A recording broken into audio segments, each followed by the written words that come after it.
Right, we resume the debate on the main proposition for the Common Strategic Policy as amended.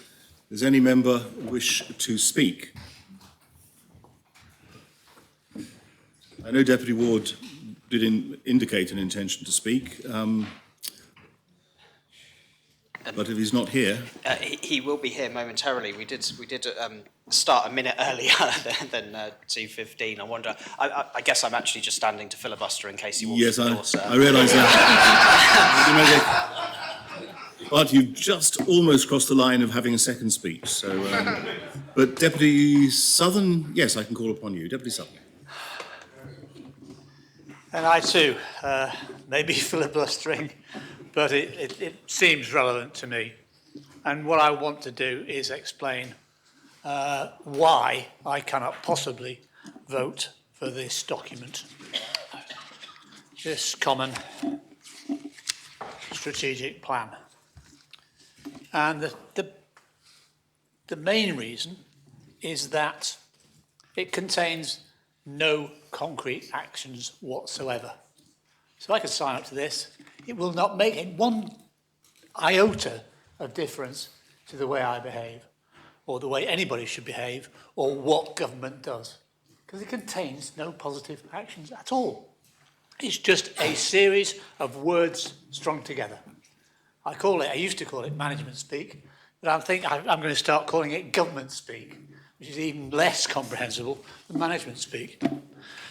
So, for example, on page 6, how we will deliver, and this is where I refer back to Ms. Scott. Deputy Scott. Deputy Scott, sorry. Yeah, well, I was about to correct you, Deputy, but it's for to be corrected through the chair rather than directly across the chamber. Thank you, sir. Where it says, how we will deliver, and here's the hows, or are there. This page is how we will deliver, the how. What does it say? We will enhance trust in government. How? No comment. Accountability. We will lead in a professional way. How? What does that mean? We will use taxpayers' money wisely. How on earth? Focus on delivery. We will drive effective and efficient delivery of public services. I know it's getting dull, but how? We will take decisions, this one, our workforce. We will forge a motivated and productive workforce. Perhaps you can all do it. How? And finally, we have a commitment to partnership. We'll maximise our impact when we work together. How? Because you certainly excluded us in Reform Jersey from any of your actions. And what this makes me think of, and I'm extremely disappointed, in the elections we heard lots and lots about people claiming to be independent. I'm independent-minded, vote for me. And I thought that might mean that we would get some independence of opinion, some independence of actions. And lo and behold, I haven't seen any. We've got vote after vote, and this last one is the worst, that says, actually, we will behave as if we are one being, not independent in any way whatsoever. There's been no, as far as I can make out, one or two exceptions, there's been no thought about what it means to be independent. And I haven't seen it. And I'm very disappointed that that should happen.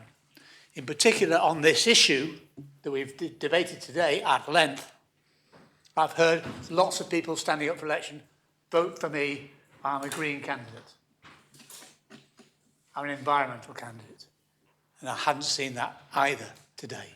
So not independent, not green, and actually not answering the questions of how we will deliver anything.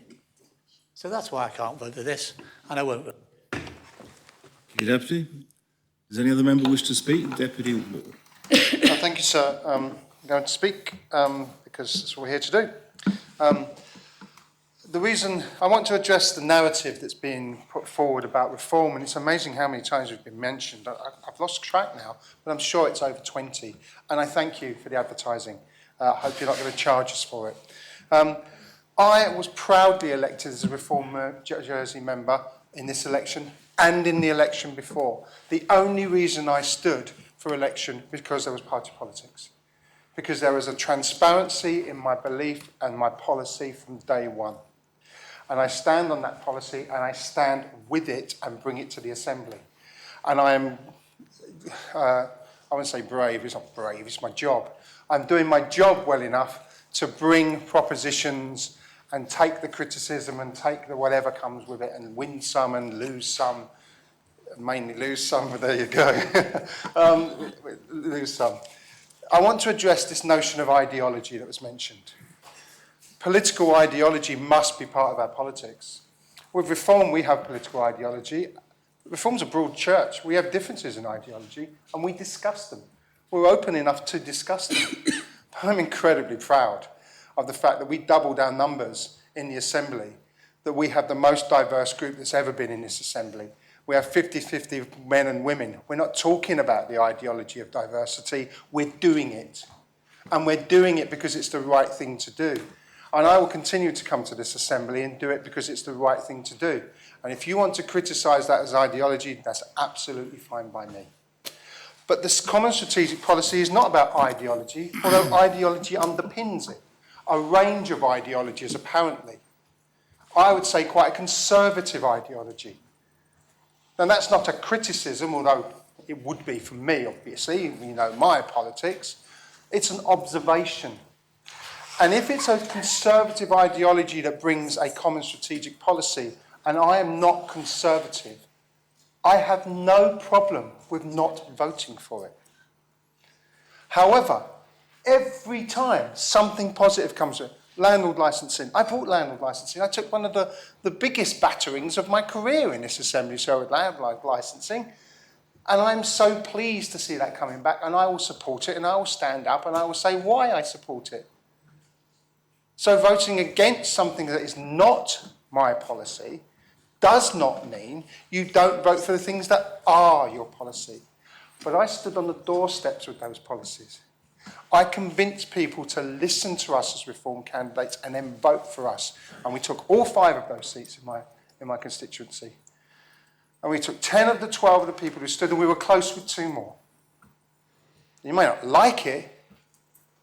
You may not like Reform. I'm sure it's not us as individuals because we're lovely. But you may not like Reform, but you've got to respect the fact that we've stood up and we've kept going. So I just wanted to address that narrative, and it's sad that what was previously talked about as personal when it was about politics is now being spread to this. Now, in terms of the common strategic policy, I would like to have seen direct addressing of income inequality, of poverty.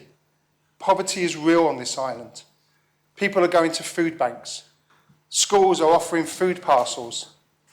People are asking for energy help. Our income support system exists, but I'm afraid is not working as well as it could. People are entrapped in a cycle of poverty that they can't get out of because of the mechanisms that are there.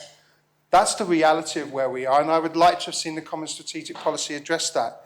We've been through some believe we've been through a full debate on climate change. I will keep bringing things on climate change because I believe we need to do more. I fundamentally believe and understand and know that we need to do more. You know, it took 3.5 years to get something on buses. Let's keep going. One day, I see, sir, in the distant future, the shining light of a free bus service. And we will all travel together in some utopian style, hand in hand. No, let's not go too far.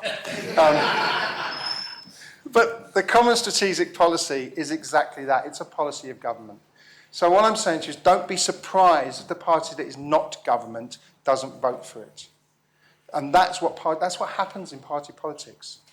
And I am somebody who believes in party politics. but it does not mean we will not support the things that are right. The final point I will say, because I know some people probably tut when I stand up nowadays, but you'll get used to it, don't worry. The final point that I would like to make about the Common Strategic Policy is just something about education. We talk about raising attainment. Education just simply isn't about attainment in those levelled ways. It's about the experience children have, because schools provide more than just a number at the end of 5 years. They provide a nurturing process which we've all been through. And I could ask anyone in this assembly, sir, about an experience they had that was nothing to do with exams, and they'd immediately come up with something and say, yeah, the best part of school.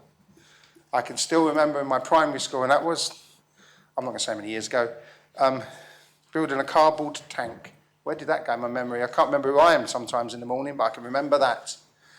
And you have these experiences. So we must not turn education into a commodity that is just measured as a number. The experiences of our children is much more important than that. And we must provide for those children in schools. I don't care how much it costs to give our children something to eat at lunchtimes. I don't care whether their parents can come up with £2.50 a day. They're children. We should be treating every child as though it's own. Somebody said it takes a village to bring up a child. Let's all treat every child as though it's our own. And you wouldn't ask your children for £2.50 for something to eat. Until they're 21, then you're allowed to, I believe. They might even buy you something, I don't know. Anyway. But, sir, I think the point on education is not in-depth enough. And it is a general policy.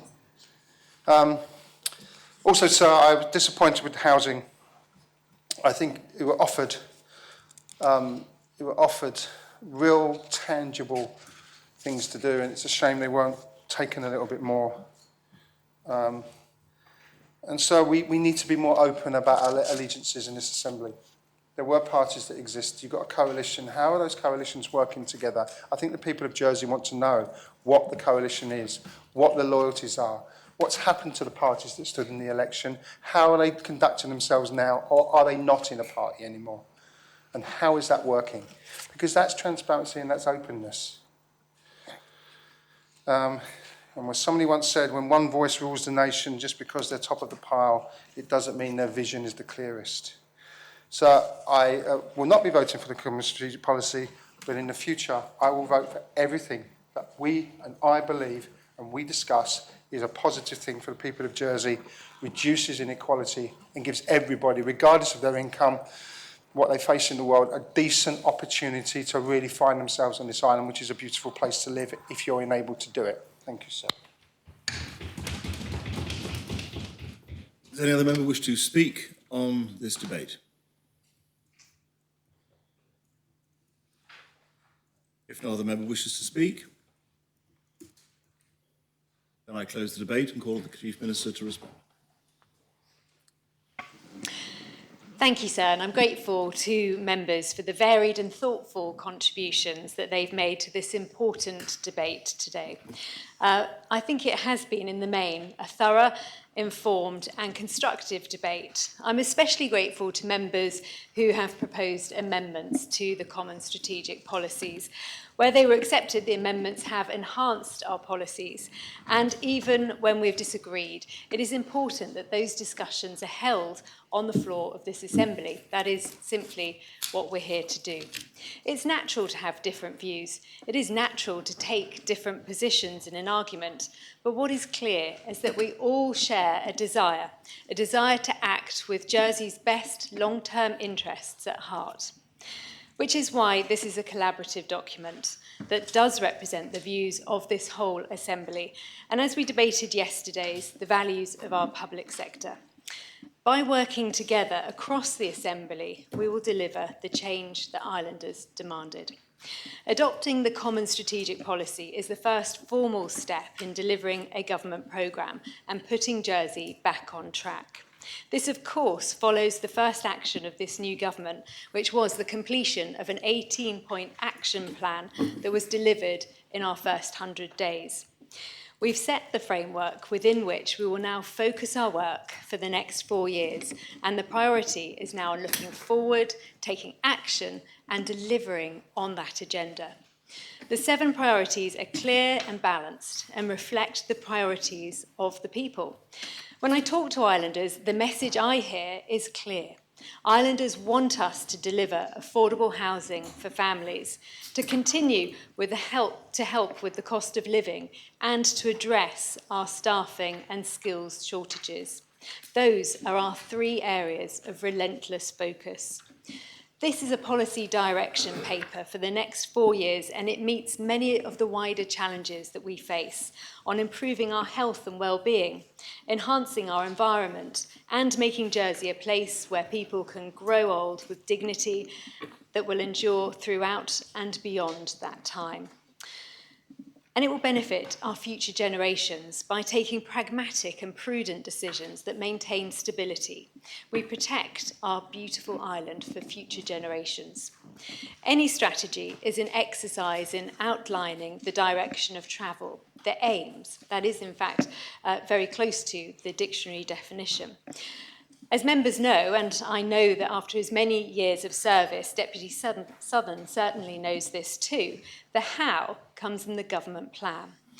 And of course, the CSP also sets out a series of key measures so that progress can be monitored. As members know, we take engagement seriously, and we've created new avenues to listen to both the voices of the younger members of our community as well as the older ones. Because we want our young to see a long-term future for themselves in their island. That absolutely includes matters around the environment. This has been an area of strong debate, but within it, our clear commitments have been identified. We have a Minister for Energy and Climate Change. We have also, in accepting the amendment to Amendment 5, committed to using our role in the world to promote sustainable and green finance. As a Council of Ministers, over 40% of us use a bicycle as our regular mode of transport. Some have suggested that we may be seen as being overly biased on environment matters, but in seriousness, we have great opportunity to deliver change. And we will do that through taking clear and committed action on our 7 priorities that I hope all members of the Assembly will join with us in supporting today. Today, we do come together to make the first major step towards change. For Jersey to be prosperous, we need to be a place where everyone in our community can thrive. I'm sincerely grateful, sir, for the hard work of my ministerial colleagues in this Assembly, and our officials who have, in recent months, worked very hard to bring us to this point. That hard work on behalf of islanders must continue, but the road is now set. I thank members again for their contributions, their encouragement, and their support to create this guiding document in a collaborative way. And, sir, I ask for the appel. Appel is called for. I invite members to return to their seats. And I ask the greffier to open the voting.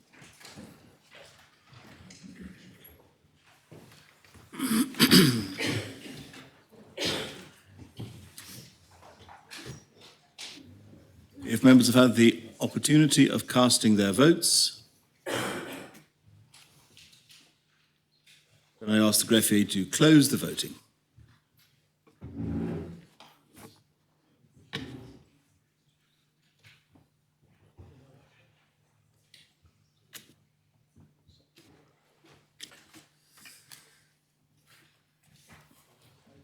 The proposition has been adopted. 35 votes pour, 10 votes contre.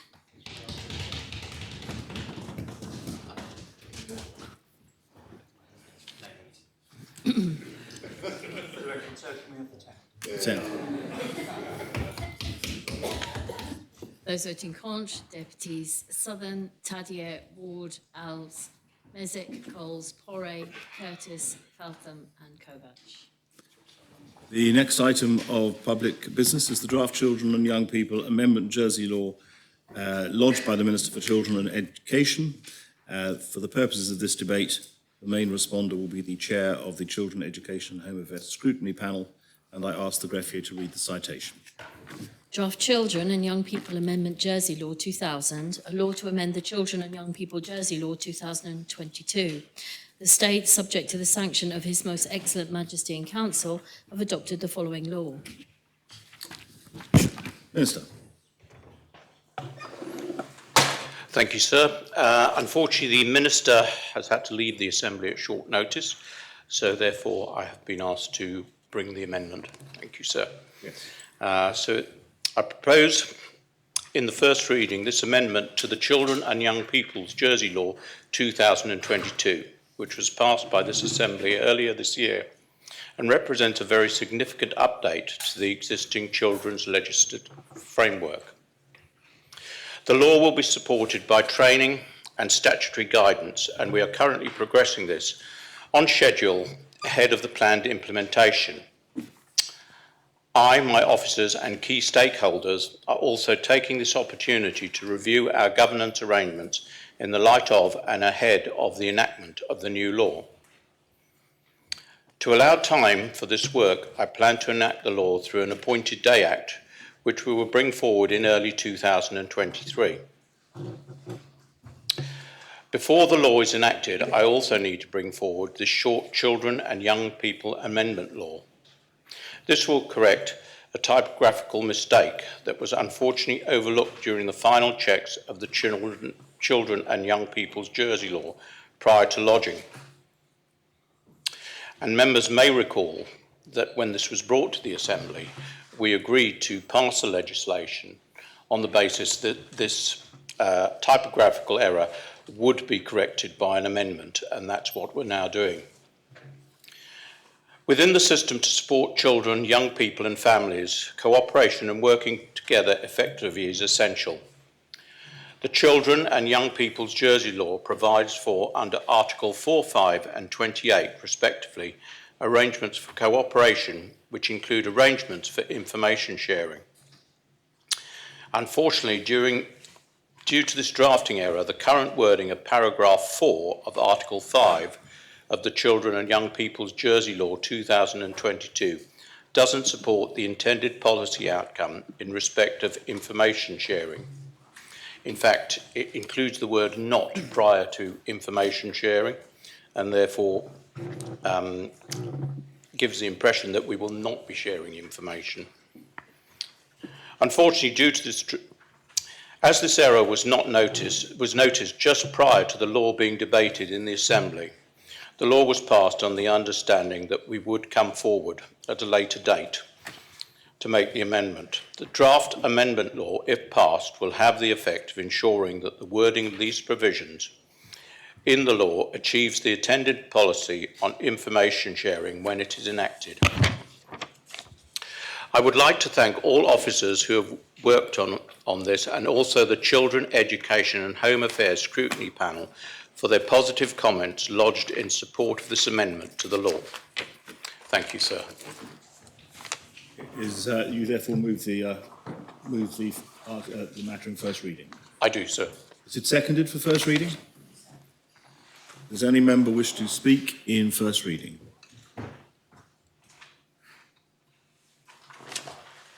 All those in favour of adopting in first reading, kindly show. Those against? The law is adopted in first reading. How do you, does the scrutiny panel wish to call the matter in? Deputy Curtis, Evan Curtis. Thank you, sir. We've received briefings. We're content the proposed changes do not affect the original intent of the law, and we support it. Very much. So you're not calling the matter in. Very well. How do you wish to deal with the matter in second reading? Monitor. Sir, I think it's on block, is it, sir? You can Yes, propose sir. them on block? You Yes, propose sir. them on block. Very well. Are they seconded? Yes, sir. Does any member wish to speak on any of the articles? Deputy Ward. So thank you. Just a very quick thing. I think this is a good change, and from the old panel, I remember we looked at it. Just in terms of information sharing, can I ask the Minister, Assistant Minister, whether this deals with the sort of diffusion, I can't think of another word, of information I know that in schools, sometimes teachers don't get access to information that would really help them understand the problems that children are facing. And they may get into situations that perhaps they wouldn't have if they knew about particular situations. And sometimes they feel that they're not being treated as professionals, to be quite frank. Not purposefully, but because of the process. So does the Minister think that this addresses that issue? Because I know it's one that was raised with me a number of times. Thank you, sir. Point Harbison Brillard. Thank you, sir. I'm just talking to Article 28 and the collaboration with other corporate parents. And I just want to understand from the rapporteur how he sees this relationship working with parishes and what might be the resource implications with them. Thank you, sir. Does any other member wish to speak in second reading on any of the articles? No member wishes, then I call upon the Connaught Abson Pig to respond. Thank you, sir. In answer to those questions, the law says that information sharing can be between responsible ministers and relevant providers. Relevant providers are providers of services to children and young people. Also safeguarding partners and their relevant providers and corporate parents. And therefore, I would see that it would answer, address the concerns of the deputy. The Constable of St Brelade with relation to corporate parents, and of course, parishes or the constables are corporate parents. I wouldn't see this having any immense impact on resources. So I hope that that answers your question. I would also say that statutory guidance is currently out for consultation, and therefore members have an opportunity to respond to that and in effect ask questions and seek guidance on the guidance that's proposed. Thank you very much. So you maintain the proposition? I do, sir. Second reading. Yes, sorry. Yes. All those in favour of adopting in second reading, kindly show. Those against? The articles are adopted en bloc in second reading. You move the law in third reading. I do, sir. Is it seconded for third reading? Does any member wish to speak in third reading? No member wishes to speak in third reading? I close the debate. I beg your pardon, Deputy Morell. No? No, sir. All those in favour of adopting in third reading? So I was going to ask for the appel. The appel is called for. I invite members to return to their seats, and I ask the greffier to open the voting.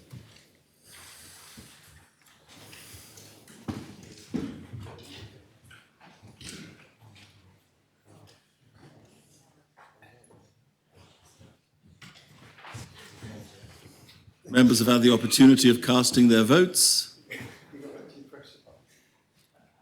Members have had the opportunity of casting their votes. Then I ask the greffier to close the voting.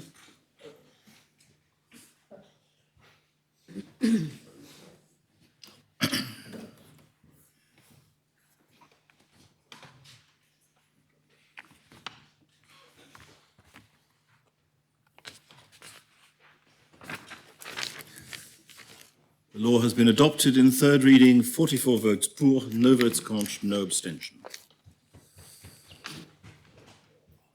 The next item of public business is the draft employment minimum wage amendment number 17, Jersey regulations, lodged by the Minister for Social Security. The main respondent will be the chair of the Health and Social Security Scrutiny Panel, and I ask the greffier to read the citation. Draft Employment Minimum Wage Amendment Number 17, Jersey Regulations 2000. The states make these regulations under Articles 17 and 104 of the Employment Jersey Law 2003. Minister. Thank you, sir.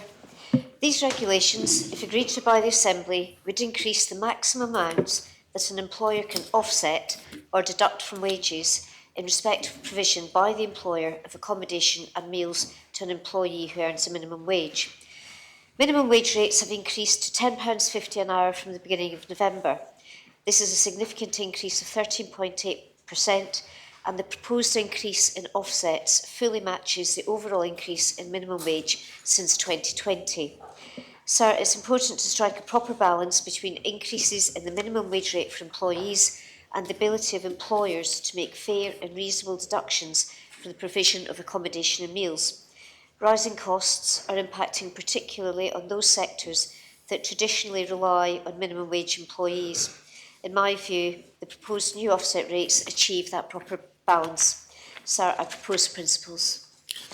Are the principles seconded? Yes, sir. Does any member wish to speak on the principles? Point to absent, Mary.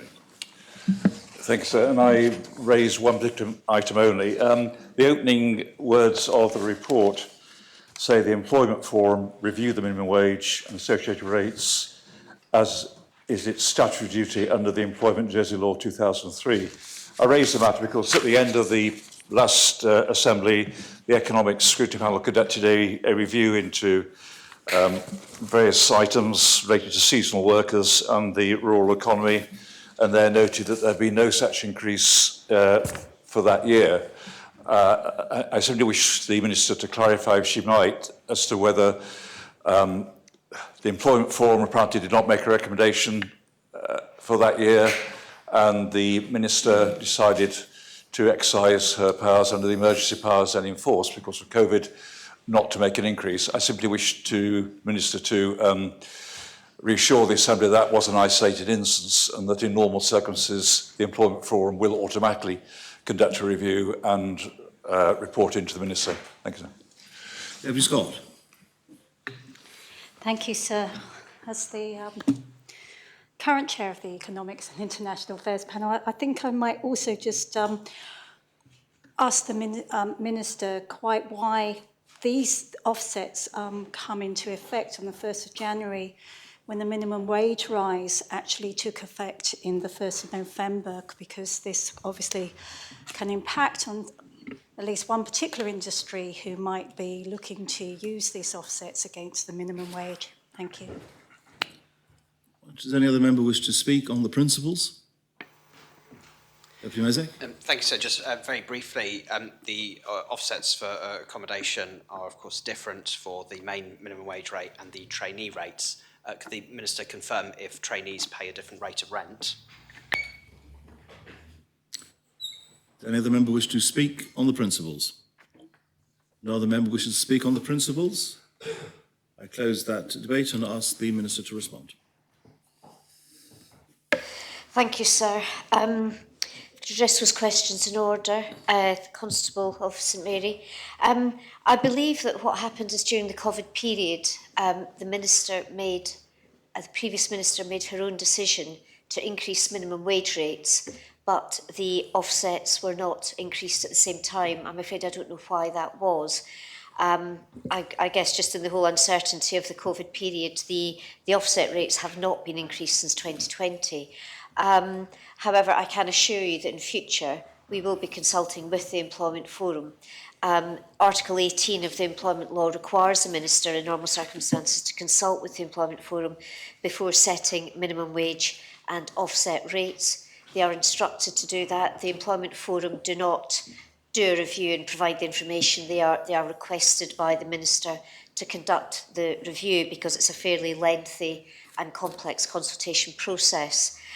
If I could just say that the Assembly will be aware that I decided not to accept the Employment Forum's recommendation this year in respect of the offset, nor indeed the minimum wage. The Employment Forum recommended an increase in offsets by 20%, but my increase is to 26%, and that recognises the fact that rates were not increased since 2020 and to reflect the current cost of living challenges. And this also reflects my decision, which also went against the Employment Forum recommendation to increase minimum wage by 13.8% from the 1st of November. And that rate significantly exceeds the current rate of inflation and average earnings. The next point was timing. Yes, apologies. Timing, there is some degree of difference in that the minimum wage is set by ministerial order. So although the Minister is obliged to consult with the Employment Forum The minimum wage itself is set by the Minister, and we did that with effect from, we brought it forward again to reflect cost of living increases. We brought that forward to November this year rather than it commencing in January. So employees have already had an increase to £10.50 from the 1st of November rather than from the 1st of January 2023. In terms of raising the offsets, that required regulations to come before the states, and I'm afraid with the process at the time the Employment Forum reported, it was not possible to get regulations in quickly enough to increase the offsets sooner because the states have to agree. So the offsets will become effective from the 1st of January, so there is again an unusual disparity in timing with the minimum wage rising, but the offsets not rising for 2 months subsequently. And the last question from Deputy Mezek, trainees receive a lower, I don't think that the trainees are not necessarily charged a different rent. It's the same principle as employers on the minimum wage. There is a trainee rate for the minimum wage, and the offset, which is lower than the normal minimum wage, and the offset is correspondingly lower. The full rate, I'm just trying to find it, for example, the rate for accommodation and food for someone who's on the full minimum wage is £153.28. The trainee rate is £114.97, so that offset is reduced to reflect the fact that the trainee minimum wage is also lower. There is a school of thought, well, the Employment Forum, just as an aside, believe that the trainee rate, we should consider removing the trainee rate, and that's something that we may do in the next year or two after a consultation. I think, sir, that was all the questions, unless anyone has any more. So you maintain it in first reading? Yes, sir, I maintain the regulations. All those in favour of adopting the regulations in first reading kindly show. Those against? Very well, adopted in third reading. Does the scrutiny panel wish to scrutinise this matter? Health and Social Security Scrutiny Panel? No, thank you, sir. How do you wish to propose the regulations, Minister? I propose en bloc, sir, please. Are they seconded? Yes, sir. Does any member wish to speak on the regulations, or any of them? No member wishes to speak on the regulations. All those in favour of adopting the regulations in second reading kindly show. Those against? Do you propose in third reading, Minister? Yes, sir. Does any member wish... Are they seconded for third reading? Yes, sir. Does any member wish to speak in third reading? Deputy Morrow. Thank you, sir. And I would first of all like to say how proud I am of the Council of Ministers for bringing these amendments to regulations through. I think it's really important that, especially in the face of a cost of living crisis, that we support those who are paid the least in this island by showing the value of their work more clearly through the minimum wage. The minimum wage, though, and over the last 4 years being involved in the area of the economy, both as scrutiny chair and as an assistant minister, now minister, minimum wage does present particular challenges. And it does particularly, as we try to move, quite understandably, and I believe morally correctly, towards a living wage, and the minimum wage being the living wage. But there are serious costs involved to that with regard to particular industries, most specifically agriculture and fisheries, but quite possibly others as well. And to give you an example, the minimum wage rise that we have just, or we are in the process of establishing, will add a cost of about £1 million to the agricultural industry alone.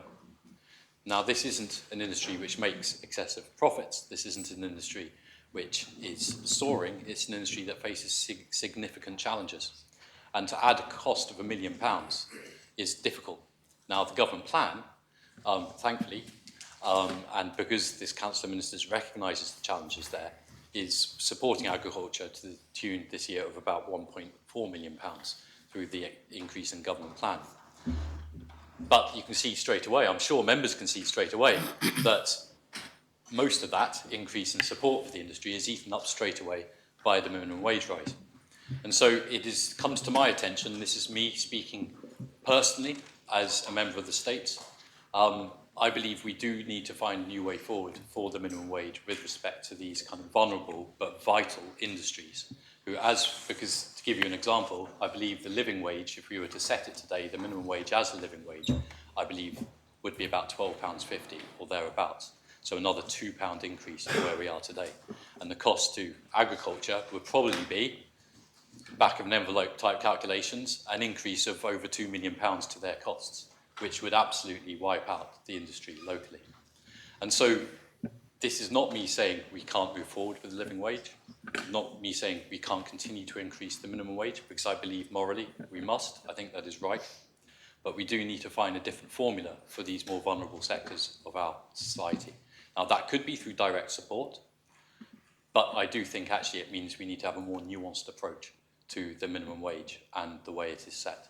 So, sir, I just wanted to say that I am fully supportive of this wage rise. And I'm really pleased, it's really important to say, that when I speak to leaders in the agricultural sector, they are supportive and they are not saying, oh, don't do this. They are saying, you need to help us do this.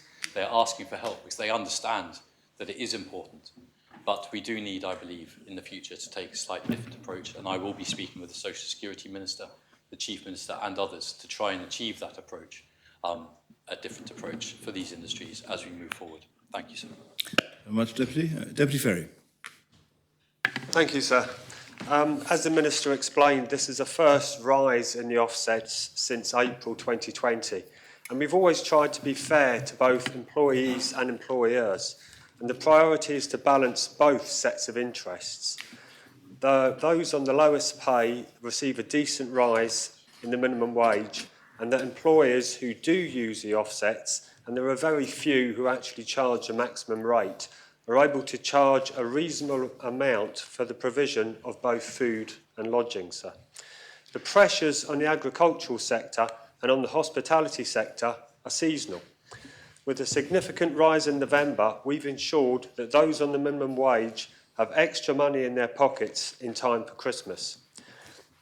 At the same time, bringing the new offset rates in January will enable employers to see new deductions for food and accommodation before the busy season starts. It also means that in many cases, seasonal employees can be clear about what deductions will be made before they take up their contracts. On comparable jurisdictions, Guernsey, the Isle of Man and indeed the UK, Jersey's support in terms of offset rates is far more generous than any of those, and that is something that we should be proud of. As an Assembly, we should welcome the initiative by the Economic Development Minister to develop a direct funding strategy for farmers, which could serve as a long-term alternative to over-reliance of the industry on the offsets. I note the positive reaction from the sector to the Minister's proposals, which bodes well, sir. Does any other member wish to speak in third reading? If no other member wishes to speak in third reading, I call on the Minister to respond. I think so. I just call for the appel, please. Very well. The appel is called for. I invite members to return to their seats. And I ask the greffier to open the voting.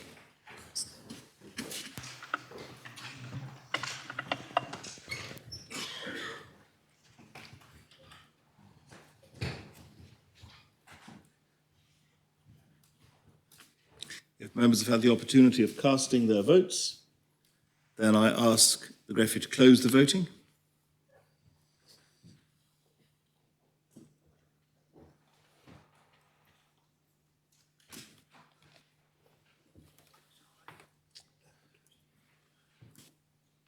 Regulations have been adopted in third reading, 43 votes pour, no votes contre, no abstentions.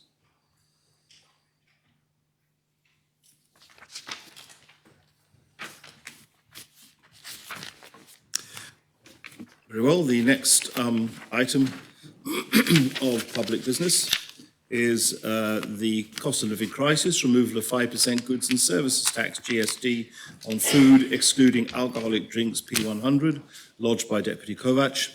And the purposes of this debate, the main responder will be the Minister for Treasury and Resources. I ask the greffier to read the proposition.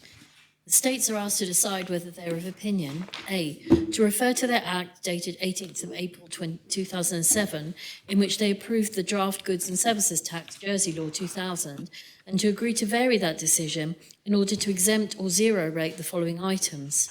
Food, excluding alcoholic drinks, to be based upon the zero rating categorisation of food utilised by United Kingdom value-added tax arrangements set out in the Appendix A, or such other categorisation identified by the Minister for Treasury and Resources that respects the principle of exempting or zero rating these items.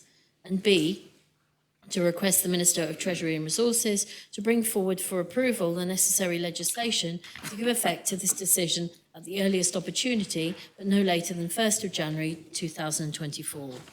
Deputy. Thank you, sir. Firstly, I would like to say what this proposition and debate is not about. And it is the mini budget proposed by the Council of Ministers and approved as amended by this Assembly quite recently, because all the debate so far outside of the Assembly was around this. Before I even start to talk further, I wanted to say what drove me into bringing this and was the principle of not taxing food, which is something we need to live on. Further from the principle, I did a very in-depth research because I wanted to convince myself that is the right thing to do, which I am now, and I hope I will convince you further as well. So without going into the detail much, of the targeted financial support will disappear from the mini budget in the next 6 weeks or so, and the rest within a few months after that. Although increases in tax thresholds take effect from January 2023, indications are that the rate of inflation will more or less cancel this out. In addition, wages are not rising to match this. All of this against the background of continued increases in the Bank of England interest rates, which has had a significant effect on borrowings, particularly for those with mortgages. Recent figures show that someone with a 300,000 mortgage with a 2-year tracker faces increases of about 350 per calendar month, or about 4,000 per year. A 5-year fixed increase of about 650 per calendar month, or about 7,600 per year.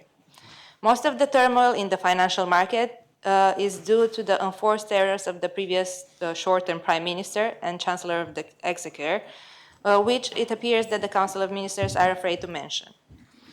Talking about the GST, since the agreement to introduce GST as part of the 010 tax regime, there has been considerable public interest discussion and debate, and I have endeavored to capture some of this in my report, which I hope members have read in full. I should like to point out respectfully to members that most of what is contained in the report is my own work with help and assistance from others, including those who I question within business, community organizations, and the public sector for supplying me with background information, for which I thank them.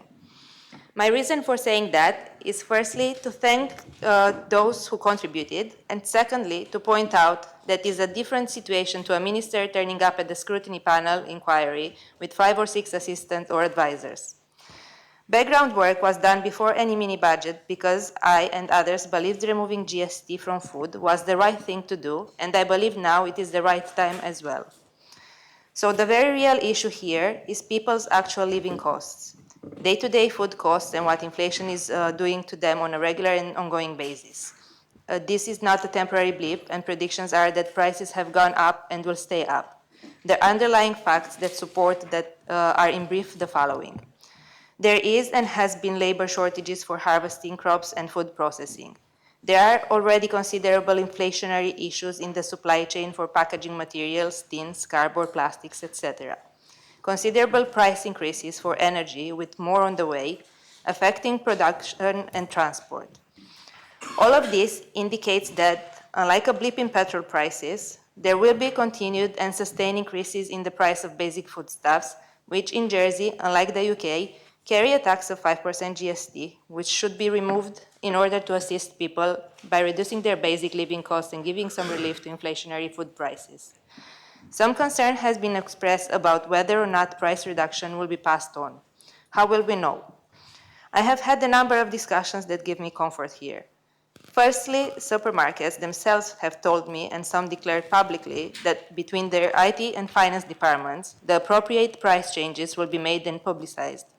Secondly, the Jersey Consumer Council already does food price monitoring, and with some more financing could do more. They publish their findings on their website and through newsletter that's distributed to over 40,000 Jersey letterboxes. They also just launched the price comparison app that has updates on the prices in regular shopping baskets of 6 large retailers to start with, but soon will be added more. Thirdly, the Jersey Competition Regulatory Authority have a considerable amount of supermarket price comparisons already on record for both Jersey and the UK, and they're willing and able to monitor the situation. They have also confirmed they have sufficient funding already allocated and resources to do this, and it is in their schedule for this term of office. Fourthly, Statistic Unique will pick up food prices movements in a quarterly retail price index. With all this mentioned above, and the advantage that Jersey is a small enough jurisdiction when compared with UK, the word of mouth can spread quickly on the island. Then people can be informed who has and who hasn't passed on the reduction to the customer, and they can vote with their feet. So, to those who say, how do we know that the price reductions are happening? I say that there are plenty of independent authorities as well as traders, and of course the general public, who I'm sure will give feedback. Then people can decide for themselves. Let's talk about the red tape. I do not believe that we are here to make excuses and promote a can-do attitude when the opposite is required for the benefit and well-being of our community. I have noticed comments about we can't do this because of red tape. I would respectfully suggest that this tape is a light pink that has been painted red on purpose. Besides conducting this research in person and in great detail, getting feedback from the public, from large and small retailers, wholesalers, charities, food banks, Consumer Council, Jersey Business, and other relevant organizations, including the Treasury and Custom departments, I have myself knowledge and experience in accountancy, retail, hospitality, running a business, working with TILS systems, and adjusting it, and doing TILS reconciliations. That's why I can tell you for sure that the changes required if the GST is to be zero rated on basic food, to even the small businesses that would have a not so advanced TIL system, which are not that many, are nowhere near as complicated or costly as the Council of Ministers have made it look. Then I would respectfully suggest if something needs doing, and I believe removing 5% GST from food needs doing, then we need to address any issues, however minor they are, because I believe that they are minor, to find the best way to make it happen, because it is needed and many people are struggling with everyday food costs, and this will help on longer term, not just now. Interestingly, I have checked answers from the debate on removing GST for menstrual products, and not one member mentioned any issues about red tape or incidentally, about whether we are providing a benefit to those better off who did not need it. We're happy with not having their financial or manpower estimate without knowing where the money would come from. The then Treasury Minister has also mentioned the tampon tax perceived effect, but in that debate in April, it didn't matter, and now it does. In the Hansard of the debate in 2022, then Senator Christina Moore, now Chief Minister, on GST exemption for menstrual products said, a recent poll that I conducted showed that 25% of those who responded spent 61% of their household income on housing costs, and 42% of those who responded spent between 21% and 40% of their household income on food costs. I met with the Chief Minister before I launched this proposition because I was interested in the content if she could share it with me. However, despite 3 requests, she has not been able to do so. So I find some more recent comments, both cynical and selective, as like the period products being an unavoidable necessity. The same is the food, as you can't live without feeding yourself. On previous debates, whilst looking at GST background information, I have looked at a number of propositions that have come before this Assembly. This has been particularly helpful, and some reference to this is contained within my report.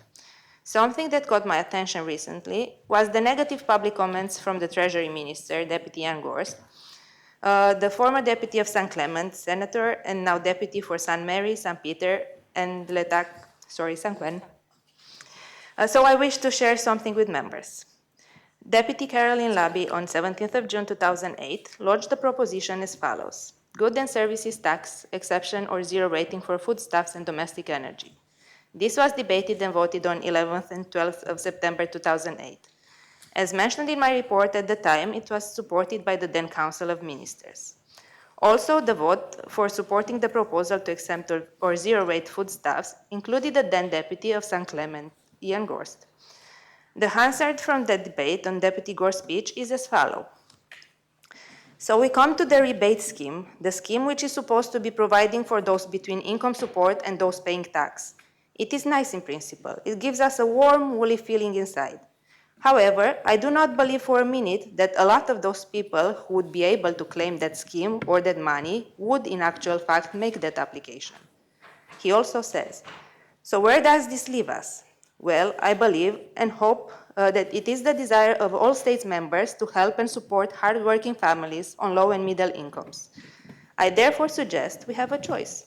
Neither of these choices is perfect, but I believe that it comes down to this, sir. We must ask ourselves what sort of society do we want? One which leaves money in people's pockets and allows them to provide for their own families, or the society which, out of defense, requires its community to come cap to hand to government for a handbag?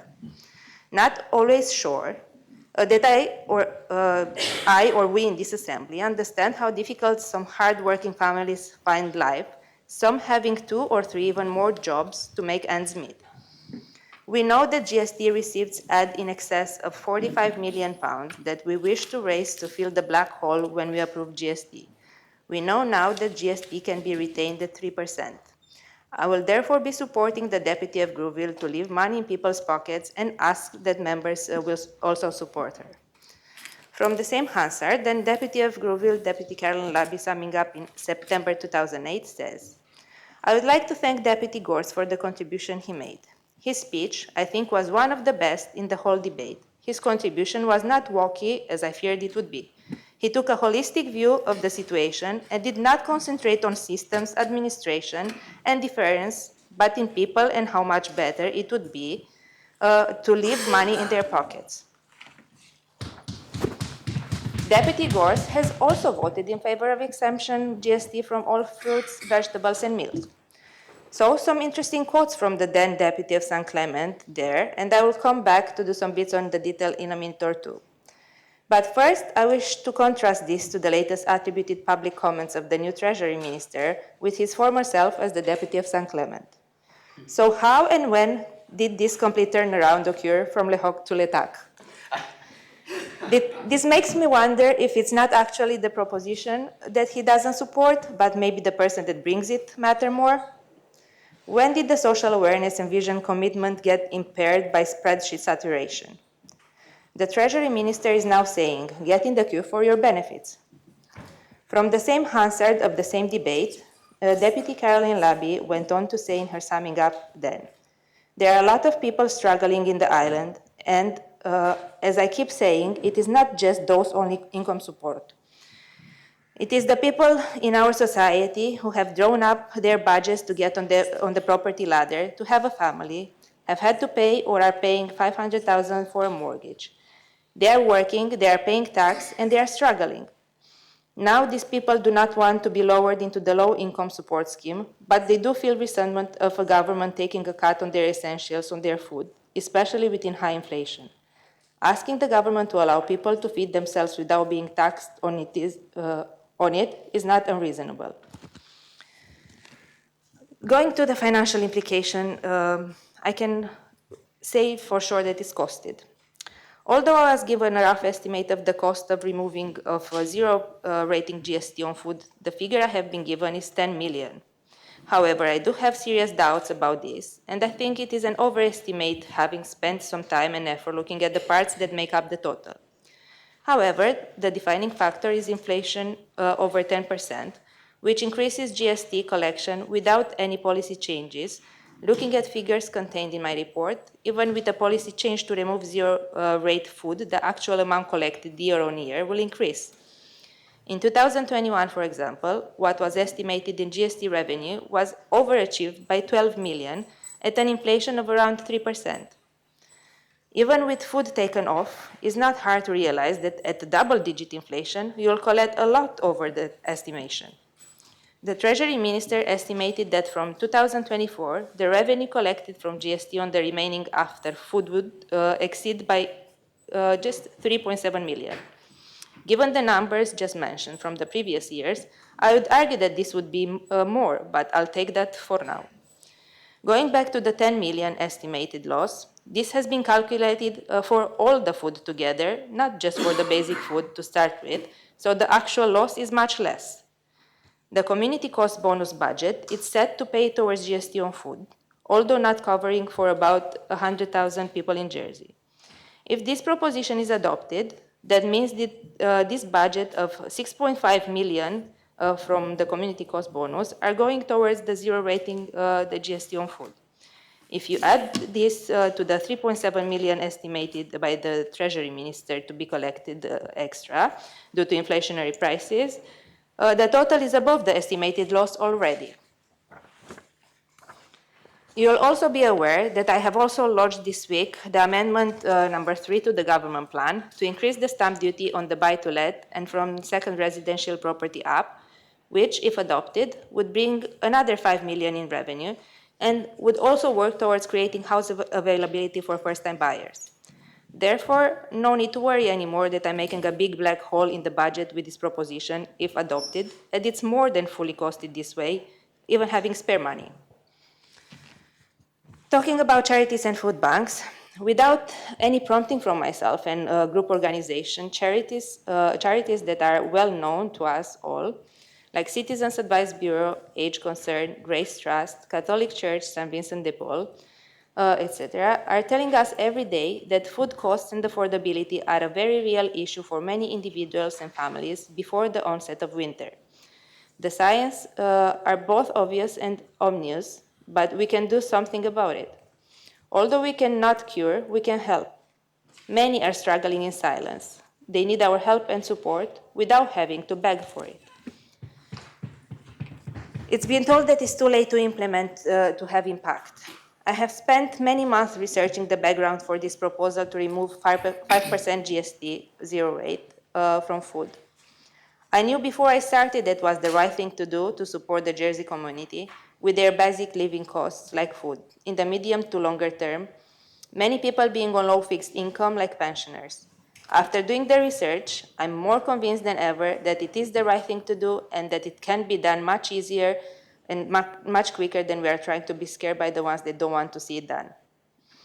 I have witnessed a perfect storm brewing where most of Jersey's food supply comes from.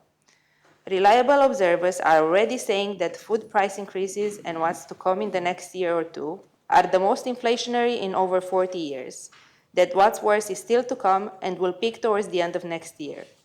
That's why when the minister says it will be too late to make an impact if change is brought by 2024, a term which I allowed not to put pressure on the officers, but we know we can be done sooner, this shows this is not too late, given the economists are not optimistic to turn to a 2% inflation neither in 2025. Plus, although this proposition can still offer relief towards the cost of living. Deputy Luce has said during the Democracy Week in Q&A that many of these increases are out of our control. We know the food prices are going up, housing is going up, but that we're still in the fortunate position where the electricity cost didn't hit us as hard as the UK yet. He continues saying he believes we have about 12 months up our sleeves until we see these increases too, and let's hope this government will use the next 12 months to the best effect. So let's hope we'll do that. Therefore, it's in the power of the Treasury Minister to bring this on sooner if he wants to, as it is possible, because COVID already showed us that projects that would normally require a long time to implement have been brought in place in weeks. Although this proposition comes now as an acute need during the economic crisis we're facing, the need and the effect of it will continue ongoing. Worth to also mention that by having the GST removed, at least the basic food would be protected from any other attempts of the government increasing the general GST rate in the future, even though they promise it won't happen, as we know that that wasn't the case in the past when it was increased from 3% to 5%. In the UK, consumer research firm Kantar have predicted that supermarket shopper could be paying an extra 12% per week, compared to last year on a like-for-like basis, but that the prediction is already exceeding. We've seen in the media over the weekend that the Economic Development Minister was warning that rising British food prices are a cause for concern for Jersey after UK's inflation rate hit 11.1% last month. He said, of course it is a cause of concern because the majority of our food comes from the UK. In the same article, an economist at the British Retail Consortium said, Jersey's reliance on food imports from the UK means they remain vulnerable to the UK's high rate of food inflation. As the UK's inflation continues to rise, it is likely that the food price in Jersey will follow suit in the coming month. Supply of products, labor, increasing packaging costs, paper, cardboard, tins, plastic, and other materials, as well as much higher production costs because of the above and serious increases in energy costs for production and processing will all mean that many of the food offerings in Jersey supermarkets will continue to increase significantly over the next 3 years. Important to mention that in September, Jersey's inflation rate was already above the UK's one, and also that food inflation is higher than general inflation. My proposal will not halt any or all of the thousands of prices increases. However, I hope that, if approved by my colleagues in the States, they'll go some way towards reducing the community's very real living costs. Price will continue to rise, still different in different shops. Either we remove the GST on food or not, but by zero rating the basic food, this increase will slow down. I'm not concerned at all that some so-called better off people will benefit more. I don't think it's appropriate to compare the not very well off with the slightly better off and then make them queue up for benefits, all rather patronizing in my opinion.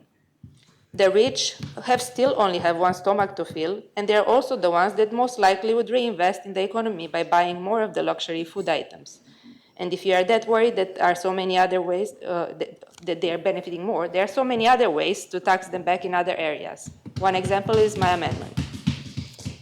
The price increases that I have witnessed have not been a few pence here and there, but we are talking about some very substantial and significant price increases of 30% or more, adding considerable amounts to family food bills when no alternatives are discounted traders are available in Jersey. Some temporary measures have been introduced in a mini budget by the Council of Ministers. However, most of these will disappear by the year end. So although my proposals will not have any immediate effect, they will, I believe, be an effective measure to reduce family living costs over the medium to longer term. Around the community cost bonus. If the total targeted number achieved at all, there are still thousands of people still struggling with the very high cost of living and won't be eligible for this. Many more not eligible are still struggling to put food on the table, as the food banks have confirmed increased numbers of people in full-time employment who towards the last half of the month don't have any money left for the food. Kantar, the world's leading data insights and consulting company in UK, is conducting a grocery inflation analysis on a regular basis since 2008. The most recent one, done for the last 3 months until the end of October 2022 and released 2 weeks ago, shows the UK grocery price inflation hits record 14.7% and still too early to call the ceiling. Take-home grocery sales rose by 5.2% in the 12 weeks to 30th of October, according to their latest figures, the fastest rate of market growth since April 2021. 4-week grocery price inflation has also hit another record high since Kantar began tracking prices in this way in 2008, now sitting at 14.7%. Yet again, we have a new record high figure for grocery price inflation, and it's too early right now to call the top. Based on their ongoing analysis, they say consumers face a 682, way above even what the bonus covers, jump in their annual grocery bill if they continue to buy the same items, and over a quarter of all households, 27%, now say they're struggling financially, which is double the proportion they recorded last November. 9 in 10 of this group say higher food and drink prices are a major concern, second only to the energy bills, so it's clearly just how much grocery inflation is hitting people's wallets and adding to their domestic worries. Based on my written question to the Social Security Minister and the response received, that shows that on average, year on year, since this was introduced as food cost bonus initially in 2008, an average of 1,000 per year have received it. This year, with very intense campaign, for which the money are almost fully spent, there were, by 31st of October, about 3,300 applicants, from which 800 approved, out of the 14,000 eligible. 3,850 applicants up to date, as seen in the press release yesterday. This shows just from these figures that either the process to be approved is very slow and long, or that from the current applicants, about 2,500 are not eligible but still in need. During my stay at the pop-up stand in town to collect data, I had 2 people complaining that for over 2 months since applying for community cost bonus, they haven't received it, and when phoning twice, have been told it's still in process. This shows it's not such a quick or straightforward approval process how we've been made to believe. With these figures, we still see that about 100,000 people in Jersey do not benefit from it either way. Also, from all previous years' records, it shows that the majority of applications and payments have been made in the first couple of months of the applications. Therefore, not much increase on this number should be expected, especially that the advertising money are finishing based on the response received. Another thing to note from the response to this written question is that the current regulation expired at the end of 2022. The Minister will be bringing forward proposals in 2023 to replace the community cost bonus, but not sure with what or how much will cost and who exactly will benefit. I also want to mention that the community cost bonus is using money we already have, while by removing the GST, you don't collect something not certain to have or not known at what value you would collect it. To refer the 12% increase to the personal income tax threshold and allowance. This allowance proposed is very welcome, certainly for the people benefiting. However, I want to highlight a few downsides to this that should still be considered. As seen before from the Kantar survey, grocery inflation figure is 14.7% in UK. We know that on last quarter, Jersey's inflation was above UK's already. Food inflation is even higher than general inflation, and the Fiscal Policy Panel already announced us to expect a general Jersey inflation coming out next at 13%, but they also had an error of estimation on previous quarter inflation, sub-estimating it by 3%. So this next one could come out even higher. So we can see that whatever inflation rate we expect next for Jersey, it is going to be already above all the increase in tax allowance thresholds. I have seen no evidence that there would be any moderation of rent increases. Therefore, this 12%, even without inflation, could be eaten up by rent increases very quick. Wage increases are usually seen between 3 to 6%. Therefore, this 12% increase in allowances would not feed through into people's take-home pay, especially for lower-paid workers, as salary increase is disproportionate. There are many people in the older community that would not benefit, especially if only on a basic old-age pension. In the current economic crisis everyone is facing, there is still a very large number of people struggling that earn above the threshold limit proposed for the tax allowance that will see a not so important benefit considering the cost of food and all the prices. In the current economic crisis and record inflation we live, it shows that the current support is already wiped out and not sufficient. Therefore, additional methods of support that would show benefit on long term for everyone are needed. As we head into winter month, many local charities are already under pressure. They have been assisting more people this year so far, as they have faced unprecedented demand for temporary and occasional relief. The worrying part is that more and more people in full-time employment are reverting to food banks, and many of those are neither on benefits. This is creating the perfect storm, as the charities are receiving much less by way of donations than the demand. Removing or zero-rating GST from specific items or services is an issue that has exercised the minds of state members on a number of occasions, and with some very close votes, albeit so far without success. However, I'm hopeful that on this occasion, they will have the good sense and see the need to support my proposal. I have been very encouraged by the positive level of engagement and feedback I have had from people in the community who have shared their very real day-to-day living experiences and costs, especially for food and housing, with me. And I know that many people from Middle Jersey are struggling and are not in receipt of any financial support. I am also acutely aware that states members have a history of ignoring public opinion on GST. In 2007, over 19,000 people signed in person a petition to delay the introduction of GST and first to fully consider public expenditure. This was the main ignored. In Guernsey, however, when the public protested about the possible introduction of GST, the politician listened, and it has not happened so far.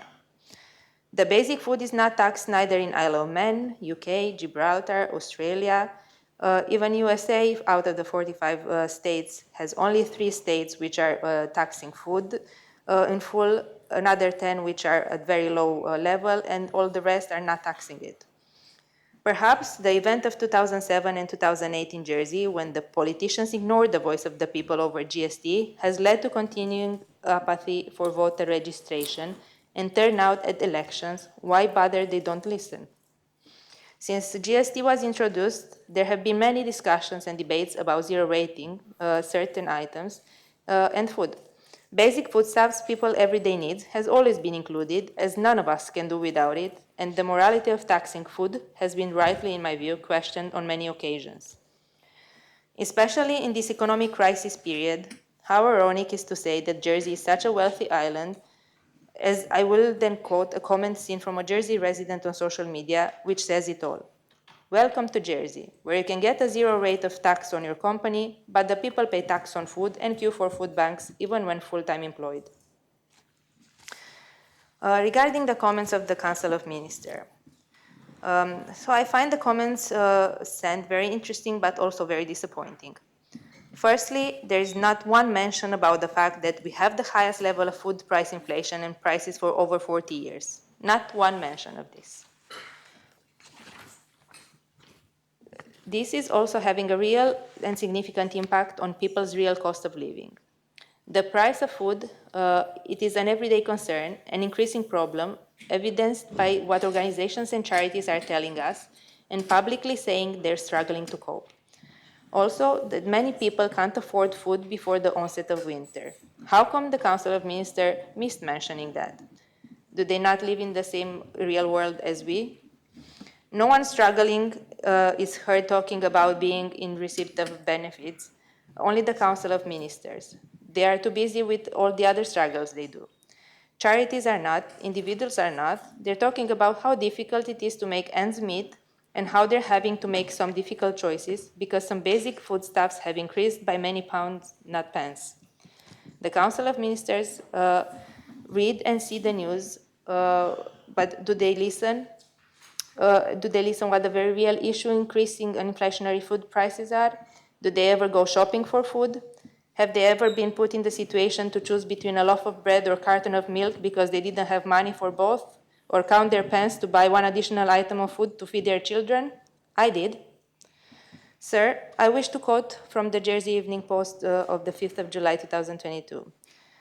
Information from the organization is contained in my report as well, but I can remind the Council of Ministers and members that 1 in 10 islanders are going without essentials, such as food or heating. Well over 50% avoid about their financial position according to a new survey.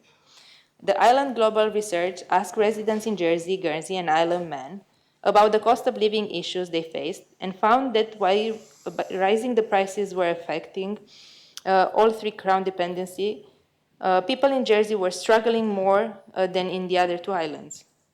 40% of Jersey residents who were surveyed reported that they would struggle to afford a £100 per month increase in living expenses, and 14% said they could not afford an unexpected expense of £100.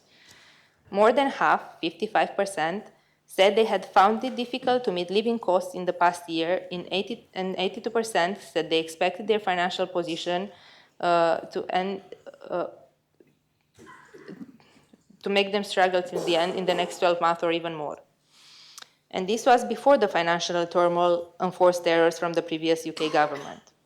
Despite having knowledge of this, the Council of Ministers have chosen to ignore the elephant in the room in their comments. But the fact that this has virtually wiped out any benefit there may have been from the mini-budget, but no mention in the comments. Doing some background work on research for this report and proposition, about 3 months ago, someone said to me, you know what they will do? Threaten to put it on other things. And what can we see? There is it in paragraphs 13, 14, 15 in their comments paper. I wish to quote paragraph 13 because, sir, I believe it is very important, but it demonstrates a silo mentality. This shortfall of GST revenue would need to be made up through either expenditure savings or additional revenue. A leading option on the revenue side would be to increase the standard rate of GST from 5 to 6%, which would be sufficient to replace the foregone revenue, but not address broader inflationary pressure on public finances. This would be more efficient in economic terms than other tax levers, such as income tax, but would affect the price of other goods and services, such as road fuel and electricity. My reason for saying silo mentality, it does mean that the Council of Ministers are picking up on the most vulnerable because they are the easiest targets. They will be made to pay on their electric, gas, water bills. No lawyers or accountants here. Sorry to say, but I don't find that fair at all, especially when you have companies and others paying less than a 14-year-old with a paper round. Companies who rely on a stable, functioning society, but they think that they don't have to pay anything towards it. Will the Treasury Minister and Council of Ministers look the other way? I respectfully suggest that it's no longer acceptable. So for my part, I'm willing to do something about it and on number of issues, working on a number of issues to raise revenue. However, this may cause some challenges to those who have been looking the other way. They come before this assembly. My reason for saying that is I believe it's the right thing to do, and the Treasury Minister need to be looking in the right direction and not pick up on the vulnerable ones only. I believe the question is should we recognize that we have the highest levels of food costs the islanders are facing, and then should we do something about it and recognize that pumping up or investing benefits does not work for all? I believe what I'm proposing is practical to do and costed, has shown a proven need, does benefit our community on long term, not just now, and shows that we are listening and responding to the real need on long term. I hope states members will support it, and I make the proposition. Thank you. Proposition seconded. Yes, sir. Deputy Gorst. Thank you, sir. Well, I certainly didn't expect coming into the Assembly today to be praised by the mover of the proposition for words that I gave in this Assembly in 2008, but I'm often reminded, sir, of where I've been wrong. I'm not sure whether it goes with the job or it is just peculiar to me.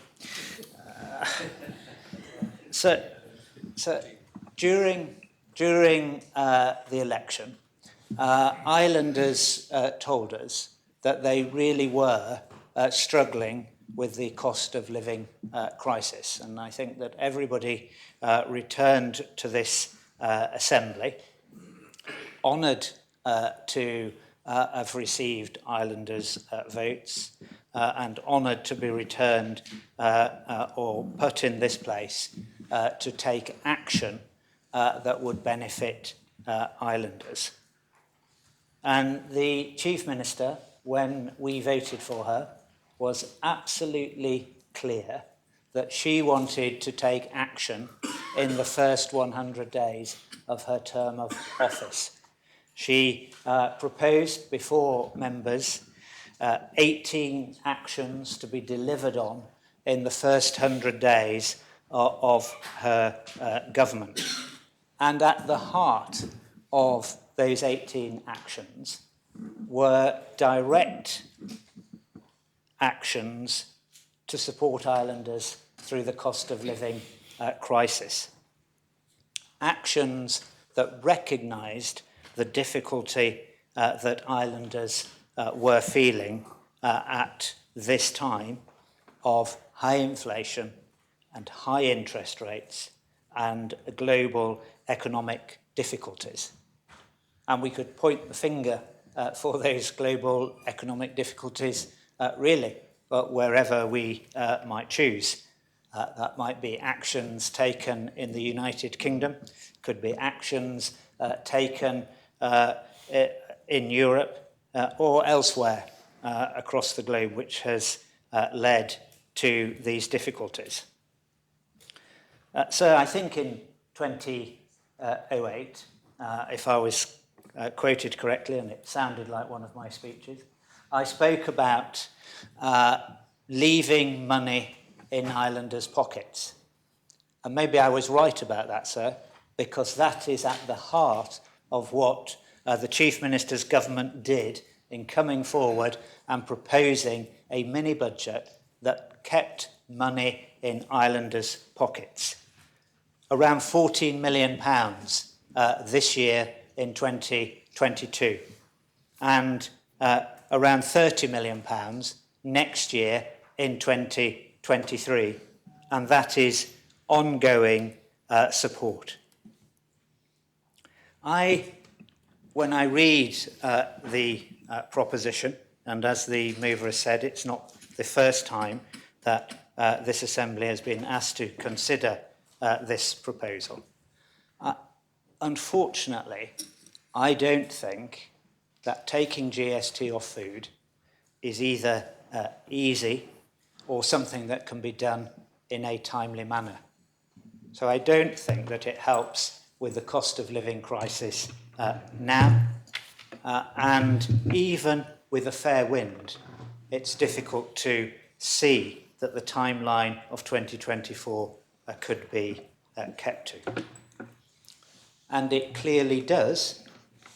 It clearly does, from the information gathered by Revenue Jersey, supported by the Statistics Unit, it clearly does mean that £10 million less will be received into the state's coffers by taking this money away.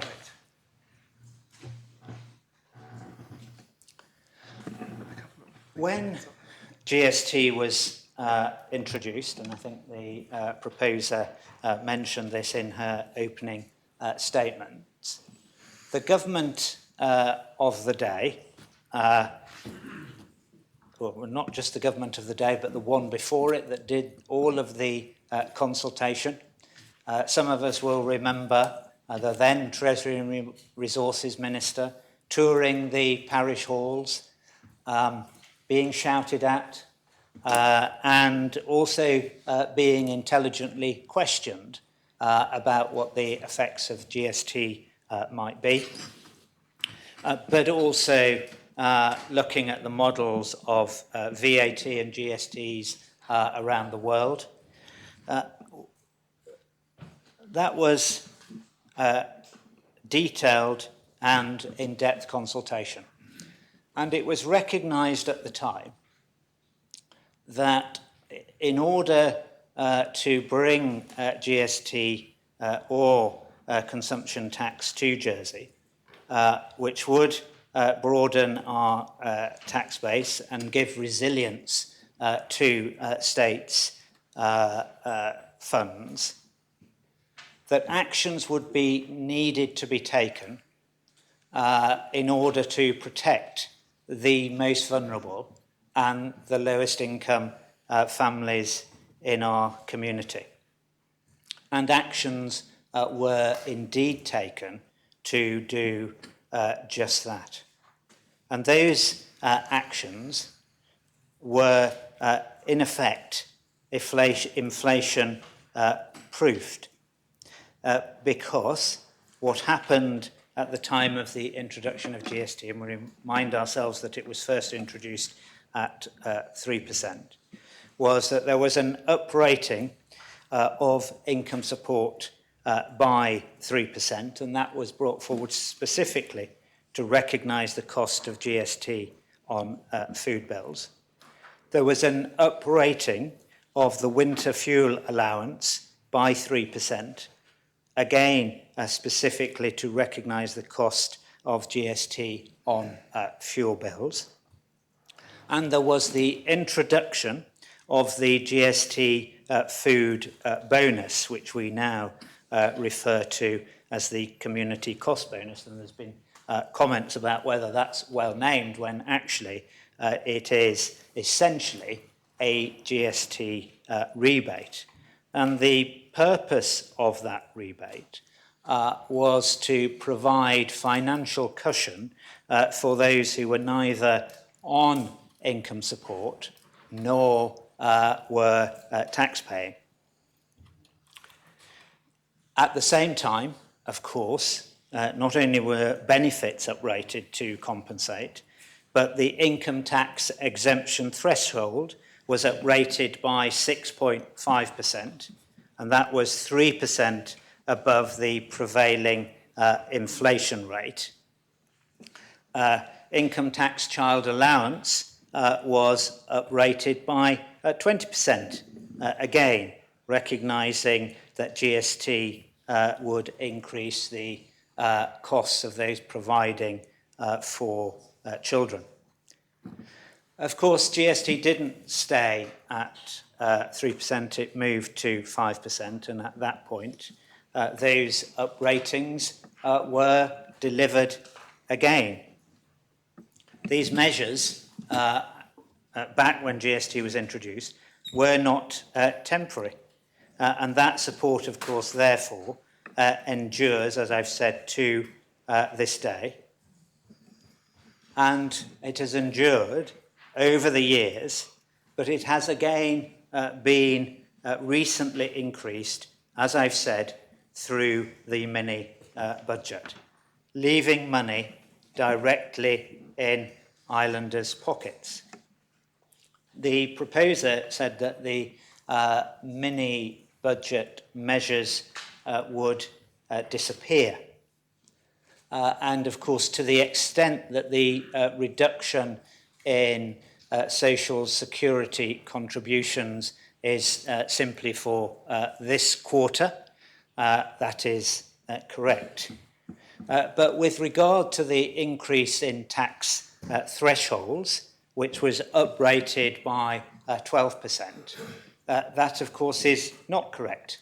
That is a benefit that islanders will continue to see throughout the years of this government plan and until thresholds are increased again.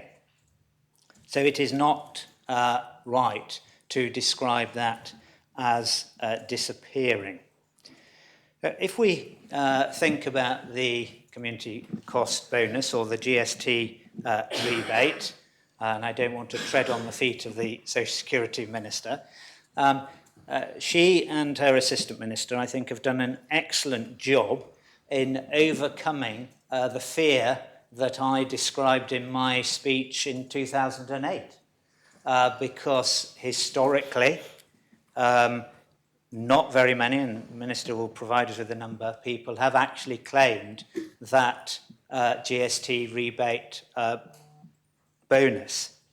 But as we stand here today, since that bonus was doubled to over £500 in the mini budget, I think over 4,000 people have claimed it. And they will be in the process of receiving that, call it a GST rebate, we can call it the community cost bonus.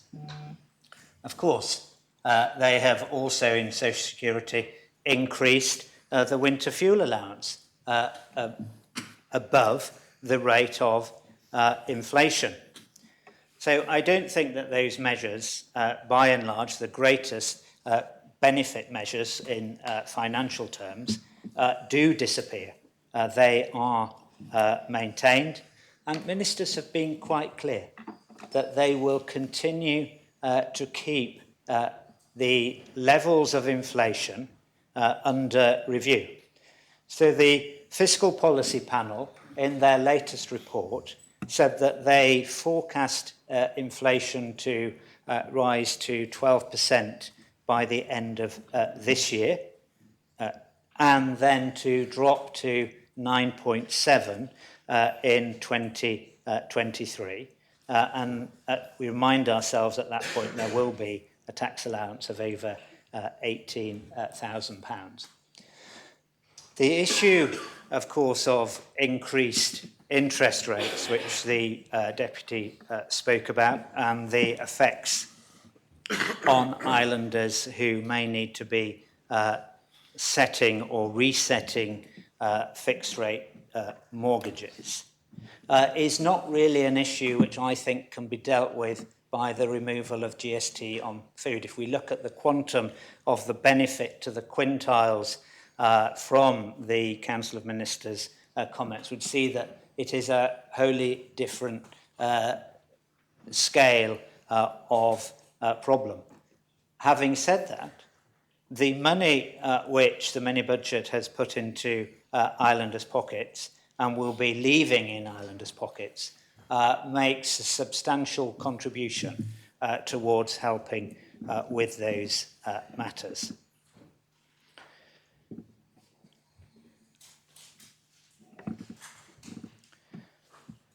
So I would contend that not only do we already have support in place for exactly the purpose of the proposition, which we understand, but we support and think that support should be provided in a targeted way.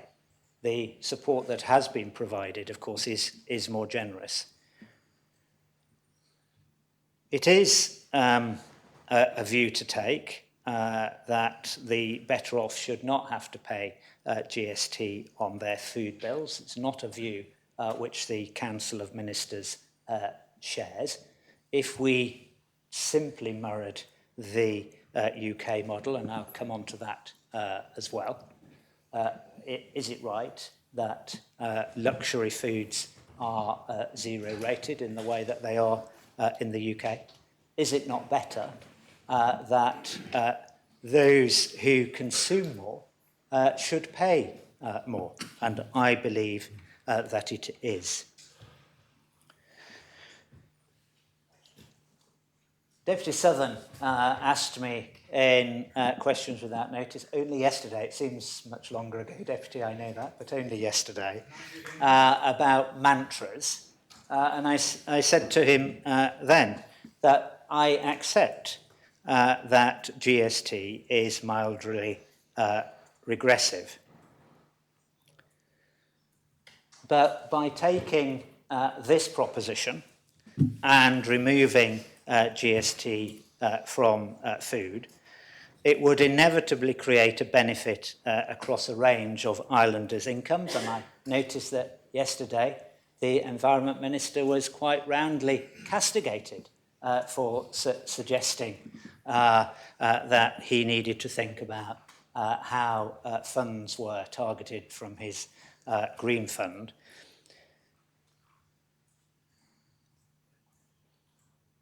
And I think this is important because, as I said, the analysis outlined in our comments shows quite clearly that 54% of the estimated £10 million cost of this proposition would go into the pockets of the richest 40% of households by income. The lowest 20% of households will only receive a little more than £1 million. That's 12% of the overall £10 million. I don't think that that is a good use of islanders' or taxpayers' money, because that's what it is. And so if we adopt this proposition, we would be reducing the government's ability to target more help directly at those who need it most, as we keep the cost of living crisis under review. And the government wants to do that because it's in keeping with the views of leading expert bodies, such as the IMF and OECD, bodies whose advice not only do the FPP look to, but we also, as a Council of Ministers, look to when we are bringing forward the mini-budget and would wish to continue to do that. I want to move on to will prices reduce? And I fear that the sad fact is that by 2024 or later, I can't see that consumers would see the benefit in the prices they pay. And some of that is because of all the reasons that the proposer has said about the rates of inflation in food. If we look to recent UK efforts to reduce the price of petrol at the pump by reducing fuel duty, it did not work. And I must tell members that, yet again, I don't need the Deputy to tell me I'm wrong, I was wrong in that instance. I went into the Council of Ministers meeting wanting to reduce fuel duty. And the evidence and the arguments that we had round that table showed and proved to me that I was wrong. It was far better to allocate money so it was kept in islanders' pockets in the way that the mini budget did. A 5p reduction in fuel duty was headline shown to be removed, sir, by fuel producers and fuel retailers. But within a week or less, consumers had seen no benefit. In fact, they had seen prices continue to rise because of the underlying inflation. And they were extremely frustrated because they had given away money, and we raised these issues earlier, they had given away money to fuel companies and to fuel retailers. Of course, further evidence, as attached to the annex of the Council of Ministers' comments, can be found in a recent report from the UK on the lack of impact for customers of the zero rating of period products. And it's a sorry read. We would like to think that people act differently. But the truth is that that report tells us that UK retailers retained at least 80% of savings since VAT was cut on sanitary products in 2021. At most, the price of sanitary products fell by 1% after the removal of a 5% VAT removal from those products in early 2021. It says more likely the retailers and or suppliers took all the benefit, amounting to 50 million each year. Now, I'm not sure that we should criticise retailers or suppliers. There are one or two in this assembly who can speak for themselves. And, of course, the Economic Development Minister can speak for them as well. They themselves have been under stress and in coming out of the post-Brexit environment and seeking, where possible, to cushion their customers from the inflation and difficult economic conditions. But there is only so much margin that they have and that they can play with. And so we have to look to evidence to see what might happen. And that report concludes that policymakers, and so that's us, should be sceptical of those making proposals for cuts to VAT and duties, particularly if claims are made that this will benefit customers and or those on low incomes. If we want to support those who can't afford to pay, then the answer is to put cash directly in their hands through the tax and benefit system. Exactly what the Council of Ministers did with the mini budget. Or in some cases, perhaps such as this, which is now what the Chief Minister is doing with regard to sanitary products in Jersey, provide free or subsidised products. So I want to leave that particular item there and then move on to affordability. And this is where, so I do disagree with the proposer of this proposition. It is clear to me from looking at the numbers that if this proposition were to be adopted, it would create an unfunded, recurring drain on our public finances. And we've heard, of course, the mover of the proposition explain other proposals that she would bring forward to seek to meet that unfunded, recurring drain. The government plan, as I'm looking at your posture, so I'm wondering if I'm running out of time. But I thought the no, you have every time that you were on. There is no clock running against you, Minister. You're fine. Thank you very much, sir. How nice it is to go back to old times when members could. The government plan proposed, sir, and members will be debating in 3 weeks' time, and it's good to see amendments coming forward and seeing members engaged and seeking to deliver on behalf of Islanders and their constituents. Can I get a point of clarification, if he still has that much time? Can he calculate and explain me why it's not funded from what I've explained? Well, are you prepared to give way to make that point of clarification? Yes, sir, I think I just did. I was a little slow at sitting very down. well. With the calculation, please. I'm sorry, I'd understood you to be giving away for that point of clarification which has been raised. Give you the opportunities, and I think you've been asked for a point of clarification.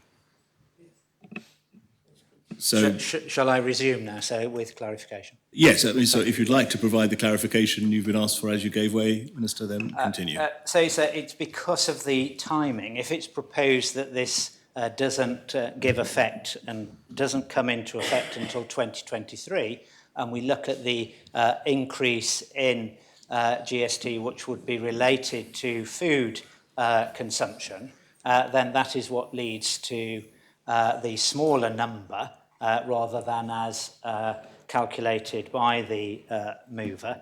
If she wishes to have the detailed workings, then of course I can ask officials to provide that, but it's because of the timing and the forecast increase in inflation, which comes firstly from the FPP's economic forecast with the overlay of the income tax forecasting group. So the government plan, as drafted, protects the stability and sustainability of the public finances. Elsewhere, sir, people have spoken about sound money, and I think we can be proud in Jersey that we have always taken an approach of sound money, and that's exactly been our guiding principle in bringing forward the government plan. It resolves to remove COVID debt issues. It's enabled us, as I've said, to fund an excellent package of measures in the recent mini-budget to help islanders. But the challenging economic situation has meant that the forecast consolidated fund position is more or less flat, sir, and so we don't have room to simply make amendments without countering some fundraising on the other side. The FPP annual report published on the 10th of November hasn't materially altered that assessment. So, in short, a clear counterbalancing income stream or expenditure reduction would need to be found to fund this targeted proposition. And I know that the mover of the proposition won't thank me for saying this, but a leading option on the revenue side would, of course, be to increase the standard rate of GST from 5 to 6, which would be sufficient to replace the foregone revenue. And the reason I say that is because Of all the countries that the proposer mentioned who didn't have GST or VAT on food, instead of having a low, broad and simple GST, a model which was pioneered in New Zealand, instead of having that, they have complex regimes that seek to zero rate certain items, and we're going to come on to how easy or not it is with relation to food, but they have a corresponding much higher measure on all other products. And that was the choice. Now we go back again to 2005 and 2008. That was the choice that was before the government and the Assembly when GST was introduced. You can have exemptions as is being proposed, but what that ultimately means is that there is a higher general rate elsewhere. I want to move on to now, sir, onto the issue of adopting UK law. And I recognise that for some members, this one suggestion in itself, which is what would be necessary in order to deliver anywhere near the timescale of 2024, is this adopting of UK law. And the Deputy may well be right when she suggests that's the best way to achieve, as I've said, the tight timetable, is the importation, lock, stock and barrel, UK VAT law and case law precedents and HM revenue and customs guidance into our tax system. Now, sir, I don't wish to speak ill of others, as the proposer mentioned earlier, but if we could find any system around the world to import into Jersey, I don't think that any one of us would willingly or knowingly choose the UK or European style VAT system. We just would not do it. They have a totally different approach. Some would say they have a totally different ethos to the one that we have in Jersey. So you'll be more aware of this than me. It would require something that we describe as ambulatory law, where we effectively and slavishly follow the laws and jurisprudence of another jurisdiction, would place you in an impossible position as it develops without the option of creating our own law. But I would ask, sir, not only is that difficult from a constitutional perspective in my mind, and I'm not sure how I'd quite have the heart to do it, if I'm honest, so I'd have to think very, very carefully about how that was managed. But what would happen when local businesses disputed a ruling with Revenue Jersey and off it went to the Commissioners of Appeal, or it came before you in the Royal Court? And I know members have had some correspondence from islanders about Jersey Wonders, but there we have an example, sir, which I'm pretty sure there's no case law in the United Kingdom for a Jersey Wonder in England and Wales. So someone somewhere would have to decide whether it's a cake or a biscuit, because it would have different VAT treatment. And we hear groaning, sir, but we make decisions in this Assembly, and then we ask officials, experts, professionals to write it down in black and white, and then, sir, at the end of the day, we leave you to decide what we actually meant by it. So we can groan all we like, so that is the process of a legislature. I would like to think, so it was a cake. I would like to think it was a cake, but we all know the difficulty that you have between whether something ultimately then dries out or doesn't, and the tax treatment is different. Or would we ask HM Revenue and Customs to tell us the answer? Well, again, sir, I'm not sure that this is parliamentary, but I would suggest over my dead body that we would ask HMC Customs how to treat, from a tax perspective, a Jersey Wonder.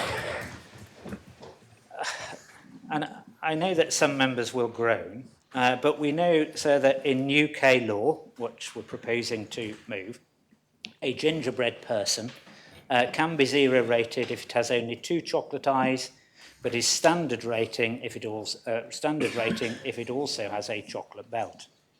And the UK VAT Tribunal has recently opined that a giant marshmallow is a foodstuff.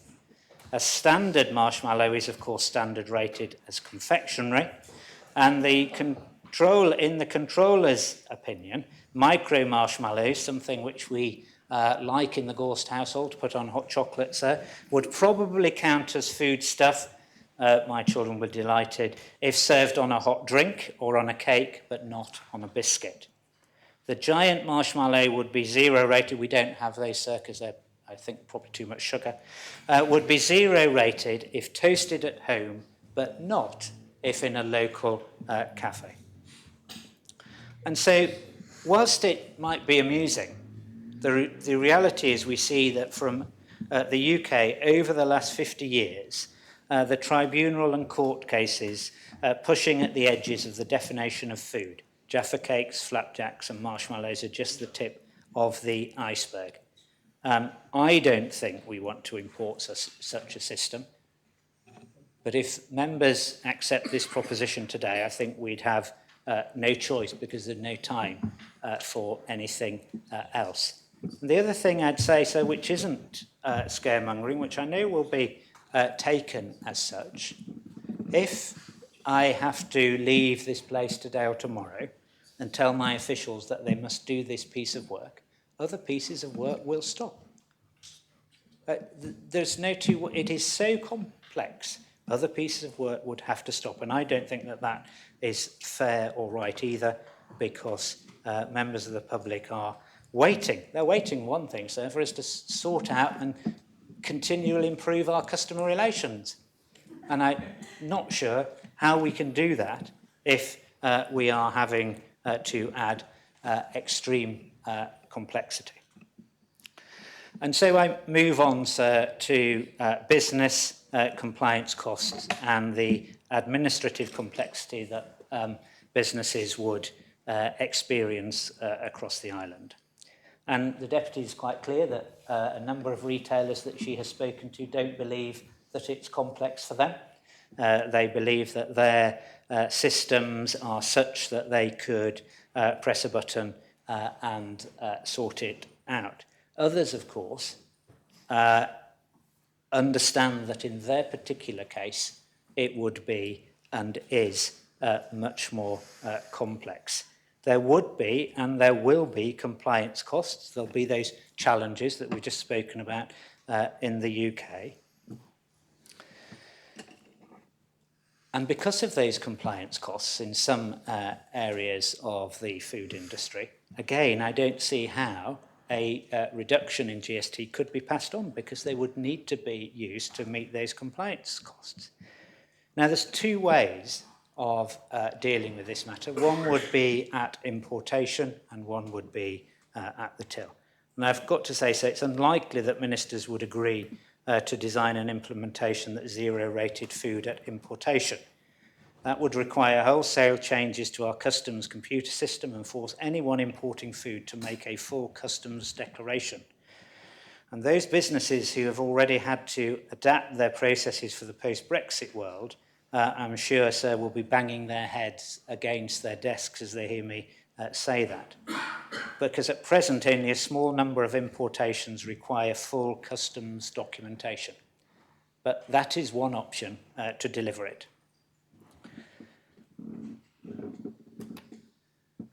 More likely, foodstuffs would have to be zero rated at the point of retail. As I've said, some businesses have said they can manage that, but I sent an email round to members this morning which made it quite clear to me that others would find it extremely difficult, if not impossible, to do and would want and require lengthy consultation and lead-in time to make such a change. So I will end where I started. At the election, Irelanders were clear that they were struggling with cost of living issues. Chief Minister, when we were pleased to vote for her, was equally clear that she would take action on the cost of living. And she did, and she has, and right now, Irelanders are benefiting this year to the tune of £14 million in their pockets because of the action that she took. And next year, they will benefit to the tune of £30 million because of the action that the Chief Minister took. And I stand shoulder to shoulder with her and the rest of the Council of Ministers in being proud of that action. But I don't rest on our laurels and say that there is nothing else to do, sir. I recognise that the economic headwinds are still all on the downside. We have a very strong foundation. We have balanced budgets, and we were able to provide that support to Irelanders.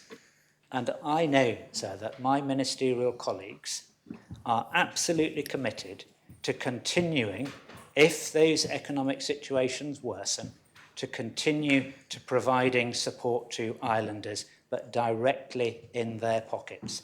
And for all the reasons that I've explained, and all the reasons that ministers have put in their comments, I do not, unfortunately, believe that this measure would benefit those Irelanders in a targeted way that we would like to see.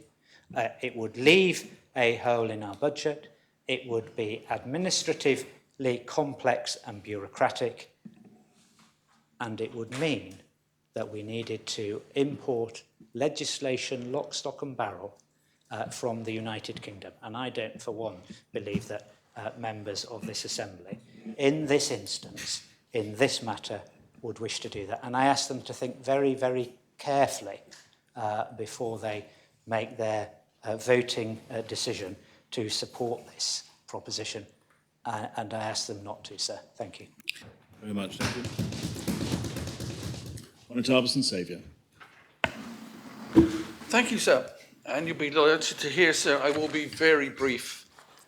It's just occurred to me, sir, I think we should have GST on long speeches.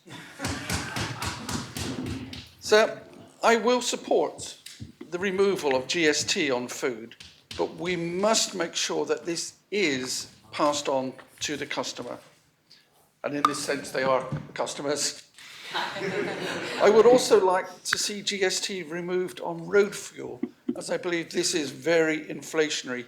We don't have many miles, I know, to run for the big delivery trucks on the island, but I believe it is inflationary, and this is also passed on to the cost of food. It is my opinion, sir, that this winter is going to be bad, but I believe next winter will be even worse. So we must do all we can to cushion the people of Jersey. I find it quite bizarre to have learned that in the UK, in the food banks, obviously people are worried about food, also fuel, that people do not want fresh vegetables in the UK, because that takes more fuel to cook them. So people want, in the food banks, tinned food that they can put in a microwave and warm up. This, unfortunately, is Great Britain 2022.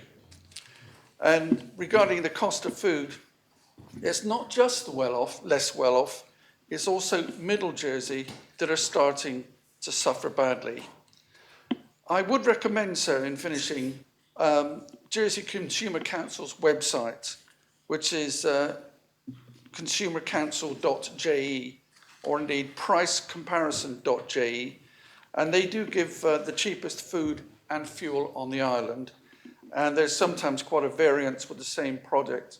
Eggs, for instance, £1.25 variance between shops on buying eggs for exactly the same product.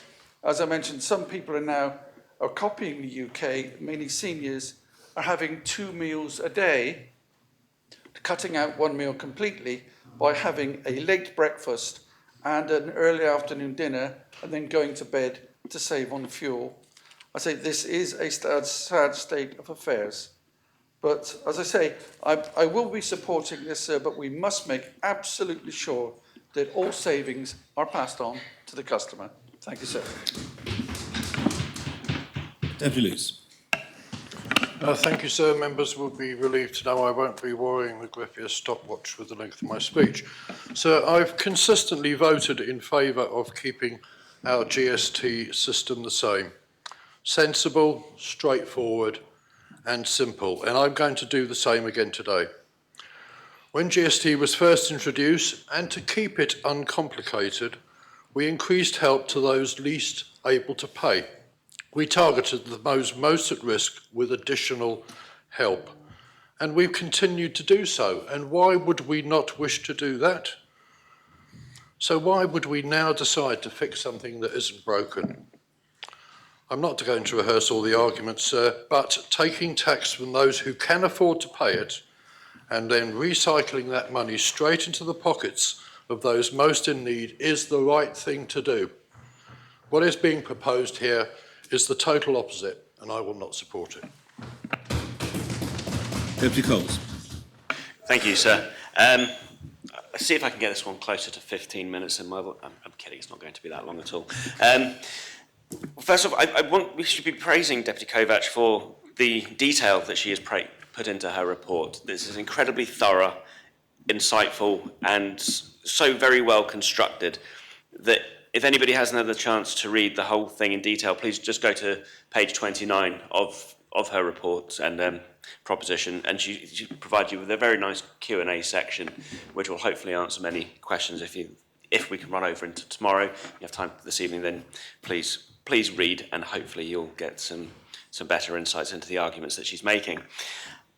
I'm going to support the removal of GST, simply for the fact that taxing people on food is immoral. We need food to survive. There is no ifs, there is no buts. If we don't have food, we will cease to be. It would be nice to dream that we could do it on just locally produced fresh food and veg. That would be wonderful. But unfortunately, our island is in such a way that there are those amongst us that this would be very expensive, and those who earn the least can't afford to do so. This is why the blanket on all food items makes it better for those who have the least, because they still will benefit from it. I was looking at the Council of Ministers' comments as well about the amount of money that it affects, and they talk about how the richest benefit the most. But aren't we told about trickle-down economics, that if the wealthy on this island have more, that will trickle down into the rest of our economy, and the rest of our economy will do well out of this as well. So surely then we should be supporting the removal of GST on food, because it will benefit the wealthy and they will trickle down. And okay, they're saying it's £378 for the year, but that's it might be only one night out at a very expensive restaurant over here, or from Middle Jersey it might be a couple of good meals out in our hospitality venues. But either way, trickle-down economics doesn't work, but we should be focusing on those that need it the most, even if it is only £150 in a year. If somebody on a very low income, £150 a year is still money back in their pockets. And we talk about, why do it for up to 2024? So, yes, the Council of Ministers have done very well with their mini-budget, and they are putting money back into their pockets in 2023. But at the moment, 2024 is unpredictable. We don't know where we're going to be. If inflation continues the way it goes, then there are people might be more hard off by then. Can we see the government doing another mini-budget, or another budget that's equally as generous? I mean, Philip Ozef's nodding his head away to me, so I hope that's... Deputy Ozef, please. Deputy Ozef is nodding his head next to me, and hopefully that is the case, and we will see another cost of living and inflation-matched cost of living increase, which would be fantastic. But what if that's not possible? What if that doesn't happen? Now we have the opportunity to support something that is a small step into helping everybody. It's not game-changing, but it is a step in the right direction. And it does follow jurisdictions around the world that choose not to tax food, because we shouldn't be taxing food. Because like I said before, food is essential. We need food, so we should not be being taxed on food. Thank you. Does any other member wish to speak in this debate? Yes.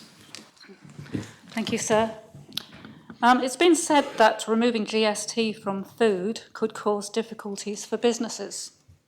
Having run a business which paid import duties on different products from China, sold VAT-rated goods to UK customers, removed VAT for certain sales, exported to countries around the world with different taxes involved, and then paid on VAT to HMRC, I have to say, handling differences in tax rates was not a problem. It was the least of our problems. Even basic accounting packages can deal with tax differences. But the most important factor in this debate is that food taxes hit low-income consumers the hardest. Consider pensioners. Almost 30% of pensioners in Jersey are in relative low income, twice the proportion of the UK. Taxing their food is just plain wrong. GST on food hurts the pensioners, the poor, those on fixed incomes, and increasingly the middle class. Many of these people will not receive any benefits to help with the cost. I urge members to support the proposition. Deputy Andrews. Thank you, sir. I will be supporting this proposition, and I will be supporting this proposition for several reasons. Firstly, we just need to be looking at islanders and their purchasing power, especially when we are looking at the lower and middle deciles. They will be struggling at this moment in time, but it's not just about the way how things are in our contemporary life. It's also looking more longer term and looking at sustainability of people's ability to consume. And I think when we're looking at consumption, ideally we would not be having an indirect tax on that level of consumption. Also, what we are seeing is an indirect tax where the government is generating revenue when actually it could be more simplified and we could just have more basic revenue streams such as personal income taxation, where there could potentially be an increase in terms of the levy on upper income earners. And I'm a firm believer that could potentially be the case. And that was actually something that was discussed earlier on in this term when Deputy Mezek brought forward a proposition. Also, when we are looking into consumption, we also have to think about as well, with indirect taxation, net incomes will also decrease. And this is also something that we have to recognise. When we're looking at lower and middle income households with their net incomes decreasing, it also means potentially the need to borrow is also going to increase because actually they do not have an induced level of savings to then provide any capital reserve, for instance, if somebody loses their job, but also to consume as well, and to also maybe potentially make investments in the economy too. So yes, I do have a couple of concerns about there, of course, being a £10 million shortfall in income, but I think as a legislature, it's up to us to discuss this, all 49 members, at the potentiality of how we can come up with new revenue streams potentially, or how we can actually increase revenue with existing revenue streams that we already have in place. And I think that is really going to be quite significant. When we're looking as well at the community cost bonus, as it currently stands, this is a mechanism that is in place because actually incomes within the market are actually insufficient. And that is down to our sector diversification that we have. And actually incomes tend to be quite low in Jersey. And because we have this low level of taxation, the inducement to invest is actually weaker compared to, say, higher tax jurisdictions where the inducement to invest is higher. So when we're looking at, say, gross investment across the economy in relation to GDP, it's more likely to be high if we're looking at, say, China, for instance. And actually China, over the course of 20 years, had gross investment at over 10% of GDP. That is quite significant compared to, say, the UK when I was looking at a data series. So really, it's quite broad. It's not just about consumption. It's not just about GST, and GST is an indirect tax. It's also looking at how we can actually potentially look at fiscal policies more broadly moving forward across this term as well. And that was why I actually voted for Deputy Mezek's proposition earlier this term. And I think there's only about 11 of us who voted for that. But again, the government has a role in terms of how it's going to be facilitating investment in the economy. And actually what we could be seeing here is where there's a higher level of output, and when we're looking more specifically at the marginal efficiency of capital, that's when you're going to be seeing incomes increase. Therefore, you're actually going to be seeing consumption increase as well. So I do believe that actually there are other ways to try and broaden taxation and to broaden our revenue streams. And I think we've got 1 year to do it. I think the Council of Ministers, I know Deputy Gorst has obviously been quite antithetical to this proposition. However, I would say don't be fearful of voting pour. And actually, it's not just about voting contre, because I know some members have been, again, concerned about their association to reform, and that shouldn't be the case. You've got to vote with propensity. It's not about being associated to reform if you're going to be voting with them on particular matters. And I sometimes choose to vote with them, sometimes I choose not to. And I do hope that members will be supporting Deputy Kovacs with this proposition, and I must also thank her for also bringing forward the proposition, because I know this will mean quite a lot to Islanders, and I think we can actually make an improvement to their lives as well. So thank you, sir. Thank you very much, David. Does any other member wish to speak on the proposition? Deputy Scott. Thank you, sir. I too applaud Deputy Kovacs for the work that she's done on this proposition. I know it's been a lot of work. And when I first heard that she was going to bring this proposition, I was really pleased because I, in my own manifesto, said, in principle, I support GST coming off food and essentials. But as this has progressed, and I've thought more about the actual different kind of considerations that have been brought into account in formulating this proposition, I have found myself not really so keen on it, and which is a situation I regret. I really do hope more work can be done in a way that actually makes it's about the how, sir. It's not so much about the what, it's about the how.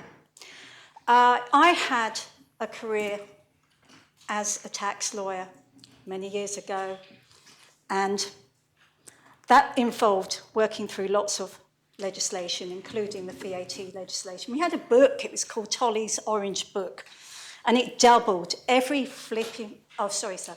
Yes. Every year.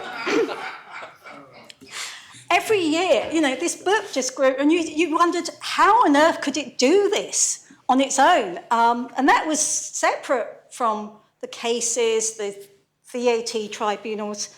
I was even once thrown on a National Express bus just to count sandwiches, you know, where it's to do with the taxation of takeaway food and that sort of thing.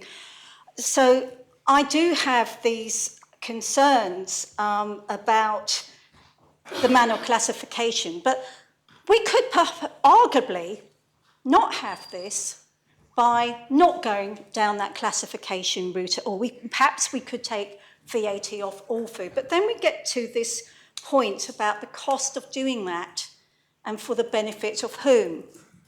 And what that comes down to is basically spending somewhere in the region of 10 million to give the lower 20% in terms of income in our society what amounts to 1.2 million. And I just wonder how that spending in that way can be justified.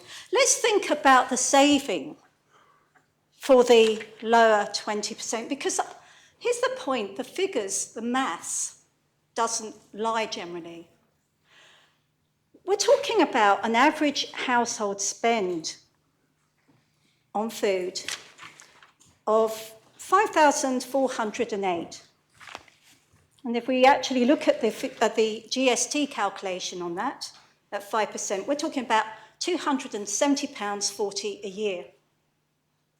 So we're basically thinking if we didn't do the classification, which I think, well, I'm sure there are lots of lawyers and accountants who'd love to kind of like be looking into all that regulation and charging on that. But if we didn't have that, we're actually spending in the region, we're foregoing tax of about 10 million to give them that benefit. Bearing in mind this point that's been made about the community cost bonus, and I supported Deputy Feltham's proposition, as did the Council of Ministers, as I know, to increase that so that basically it's amounted to £516.50. So compared that with the 270 average GST spend on food, then that's actually really quite generous. And in fact, I've been through the figures with my own constituents. I've even gone out on Facebook and just like had little chats with people to just say, okay, look, I understand you think that the answer is to take GST food, but what if I told you it actually costs this much to do it, and this is how much you actually save? And it becomes a very different type of conversation. Also, knowing the impact and the differences, there are differences of opinion, even within the business community about that. I hear, on one hand, yes, that there's one supermarket will be saying, our systems can cope with this, and yet that's not really quite the argument, is it? It's actually how much it actually costs to deliver this benefit. The actual proposition does consider maybe the Minister for Treasury and Resources would like to come up with another form of classification. And again, that initially sounds attractive, but then it just ends up with more of these rules, more of these distinctions that we have to work through. And this, in a climate where, as we spend more and more money, we're actually being advised by our fiscal policy panel. We need more in our actual reserves just to keep ourselves reasonably solvent, able to borrow a reasonable amount. So we also have had, again, maybe we've had different experiences in terms of the people, the businesses and their views of people who've actually consulted us. One person or at least one organisation that has contacted states members includes the Jersey Chamber of Commerce's Tourism Venues and Attractions Group, which has raised these concerns. And that brings home to me the real need to think this through properly, reflect this through properly, to have a proper consultation. It's not something that, and indeed Deputy Kovash is a colleague of mine on the Economic and International Affairs panel, as is Deputy Matthews. It's not something that as a panel we've really been able to look at on behalf of the business community in terms of the time, but also the potential conflict.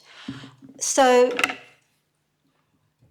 I'm actually speaking because I think I do need to make my position clear, because I did actually say in my manifesto, and I still do, in principle, support the removal of GST of food and essentials.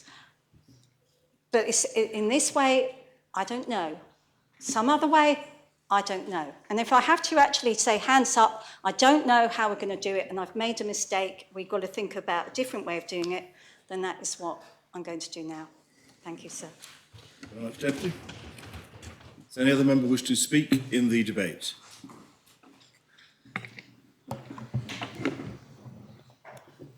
Yes, the Deputy Reynolds. Sorry. Thank you, sir. Need to find my place in my notes. Let me put this down as well. So I want to start by saying very clearly that in rejecting this proposition, it does not mean that I do not care about food poverty, or indeed about poverty in general. I know we have serious issues with poverty. I know that people are struggling. I know that food poverty exists alongside great affluence. These are all issues we need to tackle. But it is my belief that the proposal to remove GST would fail to deliver its primary aim, to reduce food poverty. And at the same time, it would have significant negative side effects.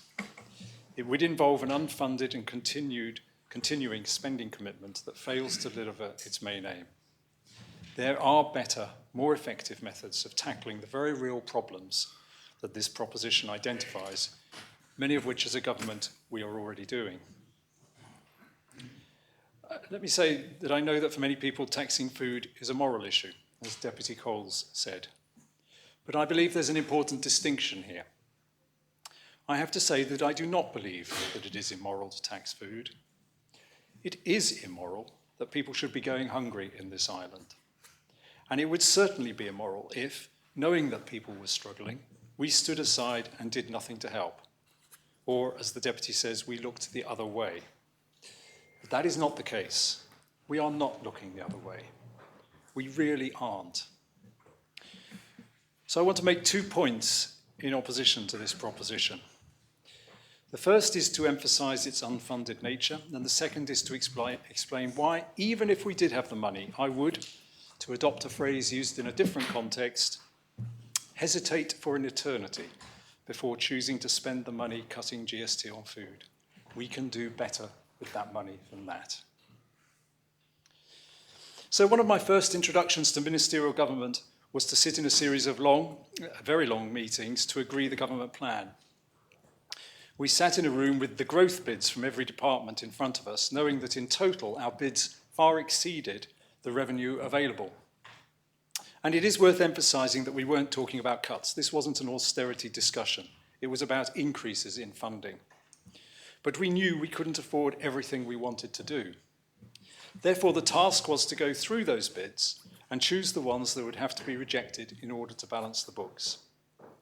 I have to say that many of those bids that ended up being rejected were based on very strong cases. We all wanted to fund them, but something had to give. As each bid was rejected, the bar chart showing how much over budget we were crept down. We kept going until we turned down enough bids that we reached a balanced budget. That process underlined something fundamental to this new minister, at least. We have to make hard choices, and not everything we want to do can be funded, not at the moment anyway. It also emphasised a real strength of our government system. We must produce a balanced budget.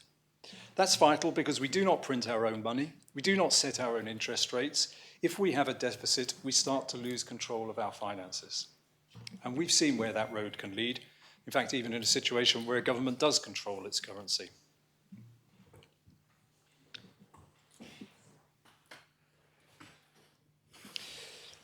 That is why I think it's right that as ministers we focus so much on the affordability, or lack of it, of Deputy Kovac's amendment. We as ministers would not be allowed to bring this kind of proposition because we would have to produce a balanced budget, in every year of the government plan. We would have to propose either a compensatory revenue raising measure or cuts elsewhere to compensate for the loss of revenue at the same time as the proposition. £10 million is a lot of money. And it's cumulative. It affects every year going forward. I know that the Deputy has suggested some ideas for where the money might come from, but they are not in this amendment, and so they are not up for debate. This is an unfunded tax cut, and I cannot support it on that basis. But what if we did have £10 million to spend? What then? Sir, I have to say that I would still not be racing to cut GST on food. In fact, it's one of the last things that I would do to help reduce food poverty, for the simple reason that there are far more effective ways of delivering benefit to those who are struggling with food bills. We can and are going to do better. We have already heard about the money that the government has committed to help reduce poverty and to help those in need. We've increased the CCB, which was itself designed to compensate for the introduction of GST, and as Deputy Scott reminded us, we accepted Deputy Felton's amendment to expand the entitlement to CCB. We have increased COLTS payments. We increased income support and then came forward with a second increase to respond to rising inflation. We've increased tax allowances above the rate of inflation. And I know that the Treasury Minister stands ready to respond if possible as the economic situation changes. So for me, there's a mismatch in this proposition between ambition and delivery. Cutting 5% from GST on food, which may or may not be passed on to consumers, is put forward as a major intervention to help with rising food costs. But it isn't. It's a weak measure. To compare, if we give £100 back in increased benefits or increased tax allowances, that is the equivalent of £2,000 of food bought without 5% tax. Targeted benefits and targeted support is so much more effective and direct. I apply a simple test to this proposition. Can I look my constituents in St Brillard, in Dom Farm, in Clodagh in the eye and say I'm doing the best for them? Can I justify rejecting this proposition? Yes, I can. We are supporting incomes directly. We're giving far more by way of benefit through the measures we have announced than would be delivered through cutting GST on food. And as I've said, in addition, the Treasury Minister has made clear that he stands ready to help further. When we brought the mini-budget, we set out not just a series of measures, but a principle, namely that wherever possible, we would support incomes rather than try and manipulate prices. That's a principle I believe in strongly, not because I like abstract principles or commitments, but because it's a principle that makes so much sense. Cutting GST on food is what is sometimes called a bendy lever. We pull the lever, but not much happens. It just bends. That is the case with cutting GST. It may lead to the full 5% reduction in food on every single item, but I would submit it's highly unlikely. In some, perhaps many cases, it will be used to rebuild margins. It is also the case that there will be negative unintended consequences. It will increase costs, particularly for local businesses that are not set up with the UK VAT system already on their books. They will have to do the categorisation of what is food and what is not food. The whole digestive biscuit is food and therefore zero rated, chocolate digestive is a luxury item and therefore not zero rated. Cutting GST on food will cause hassle for retailers. Finally, I do not find it surprising that people on social media and elsewhere express support for cutting GST on food. It's typical of the simplistic approach to complex issues on social media. Who wouldn't support a tax cut if that's all that is at stake?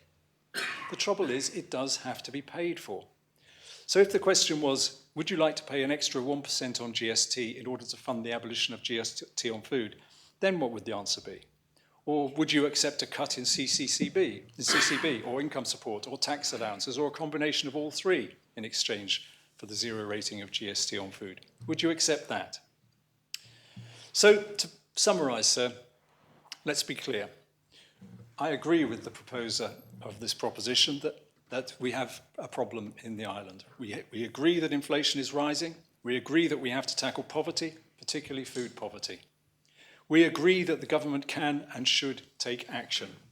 The only argument here is about what kind of action. My belief is that the Deputy's proposition costs a lot, but delivers little. Only a small part of the benefit will go to those who need it most. It's a plain fact that huge increases in food prices will barely be touched by a 5% cut in GST. We can do much better. By targeting income measures at those who need it most, we can make a real and significant contribution to those facing big increases in food costs. I'm afraid I will have to vote against the proposition. Thank you. Thank you very much, Deputy. Deputy Ward. Thank you, sir. I want to make this brief, and I really just want to come from a small business angle, because I know there are thousands of small business owners on this island for whom this is could become quite a burdensome issue. I just want to give the example of my own business, and I thank you, Deputy Gorst, for introducing marshmallows into the equation, because it may sound like a sort of a joke item, but my problem in my business is we serve marshmallows on the top of hot drinks, but on the other hand, we also sell marshmallows as wholesale item, and we distribute the product. So are we charging GST on one product but not the other? How do we measure that? How do we handle those things? Biscuits with drinks. We also wholesale them. How do we deal with those kind of things?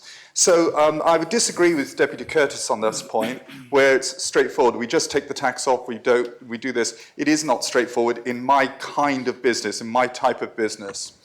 In terms of the actual savings, will the consumer actually benefit?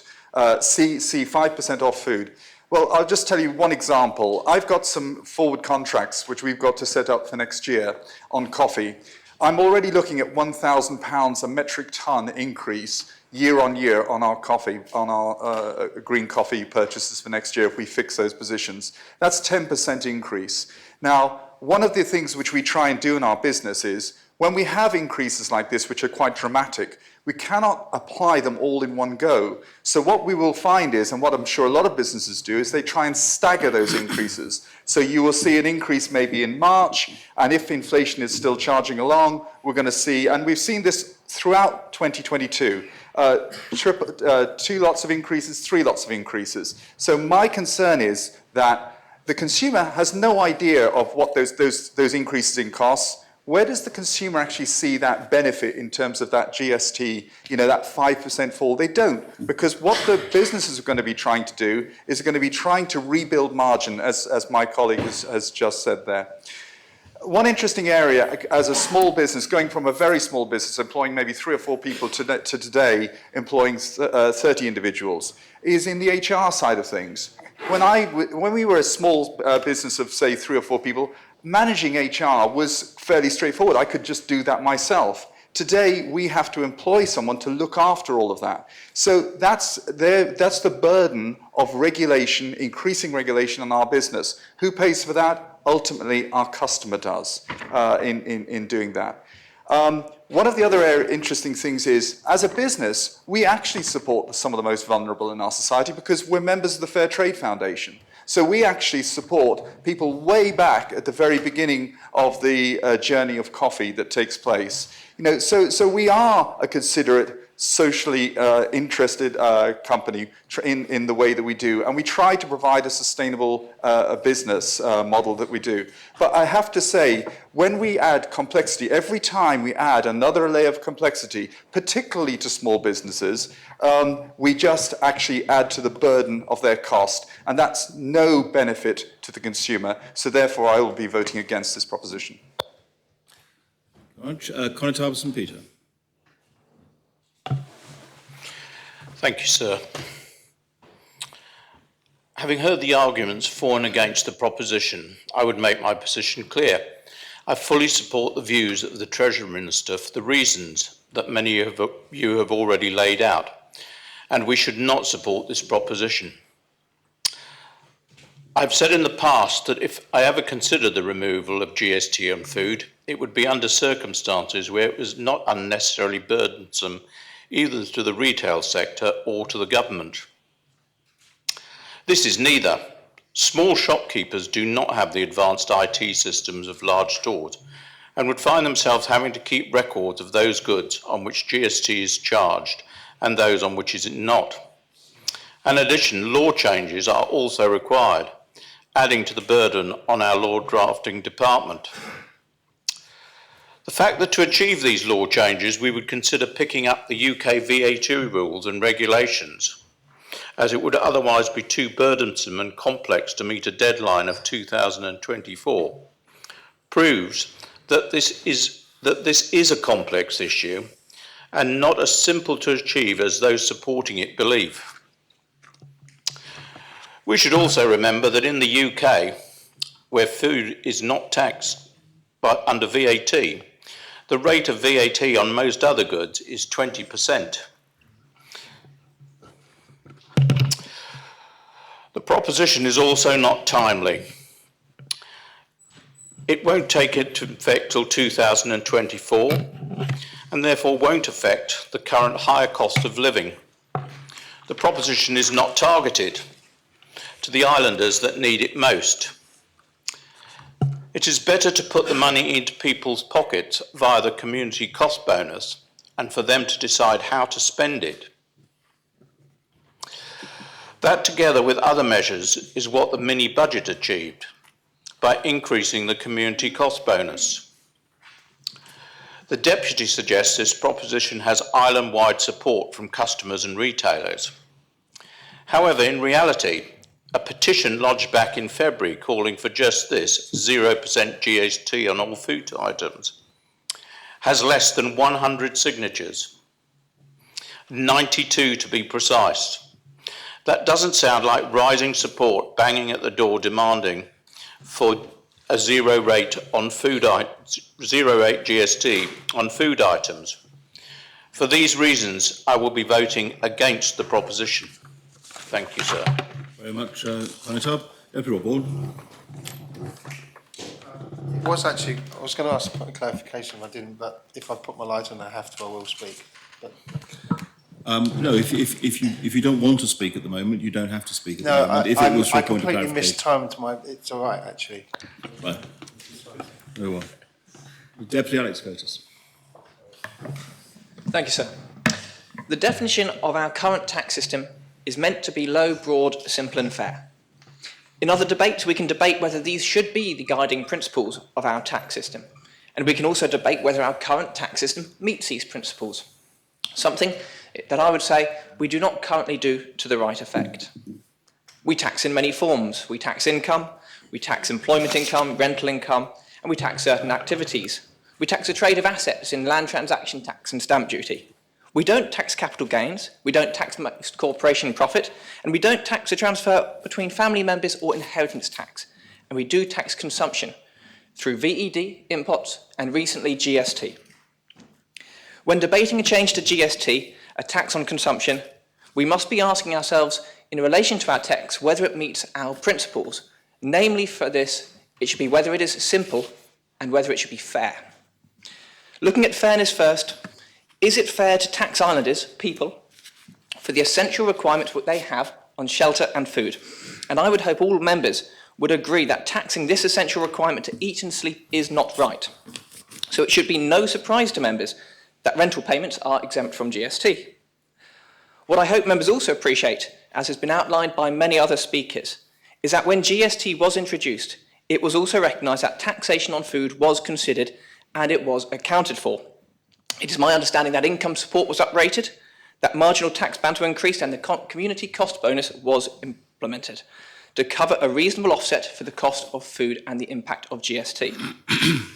So the question this leaves me asking is this the appropriate mechanism for ensuring unreasonable GST on food is not a burden on islanders? And secondly, is the amount covered through these mechanisms sufficient? To the first question, I believe it is. It ensures islanders receive financial offsets for the tax for their basket of food. To the second, now that's a harder question to answer.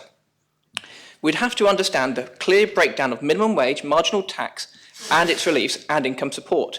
And from where I sit, the reality is that is not clearly allocatable, and more work needs to be done there. However, that said, should we find we no longer cover the amount required for a basket of food GST, we must be making sure we implement the correct measures to increase that. That is to say, should our offsets be calculated on a budget of food of example £40 per week per person, and that same basket now costs £60, we must be ensuring that the measures we are using implements an uprate in those measures of the 5% on that £20 difference, which would be £52 per year.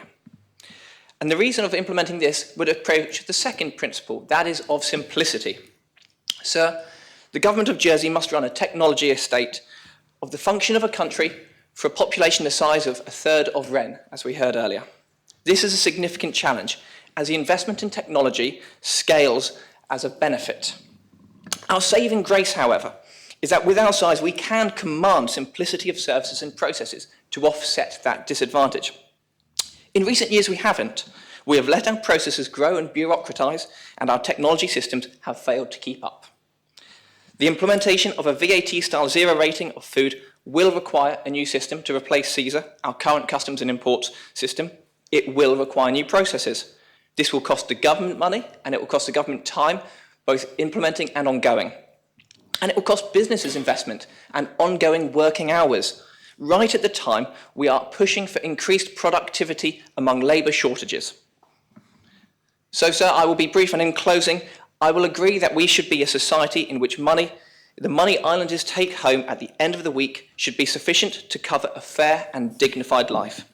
If our current measures no longer cover the component we are debating, that being GST on food, I will stand behind measures to ensure that money is back in islanders' pockets.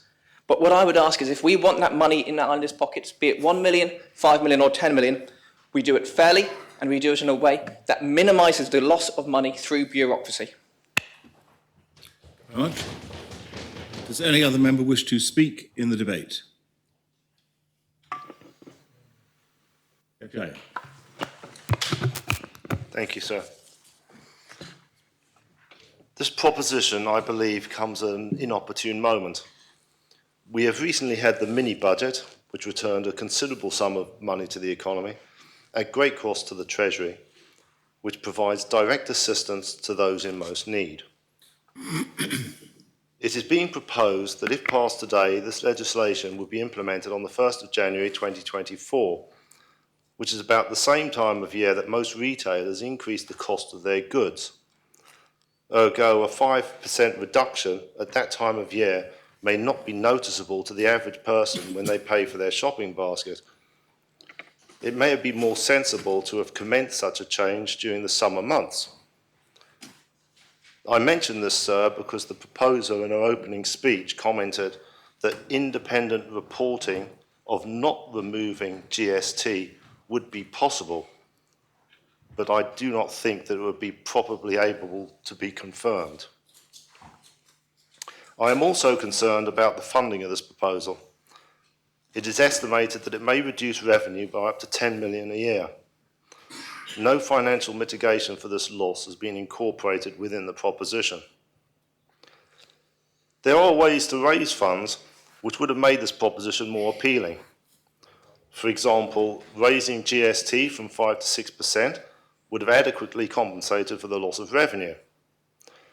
Alternatively, and this is my personal favourite, we could allow for a third rate of GST aside from the 5% and zero rated, which we already have, and we could implement a new rate of 10% for all luxury goods, over and above a certain sum, for example, £1,000. This would adequately compensate for the loss of the public purse being proposed here today.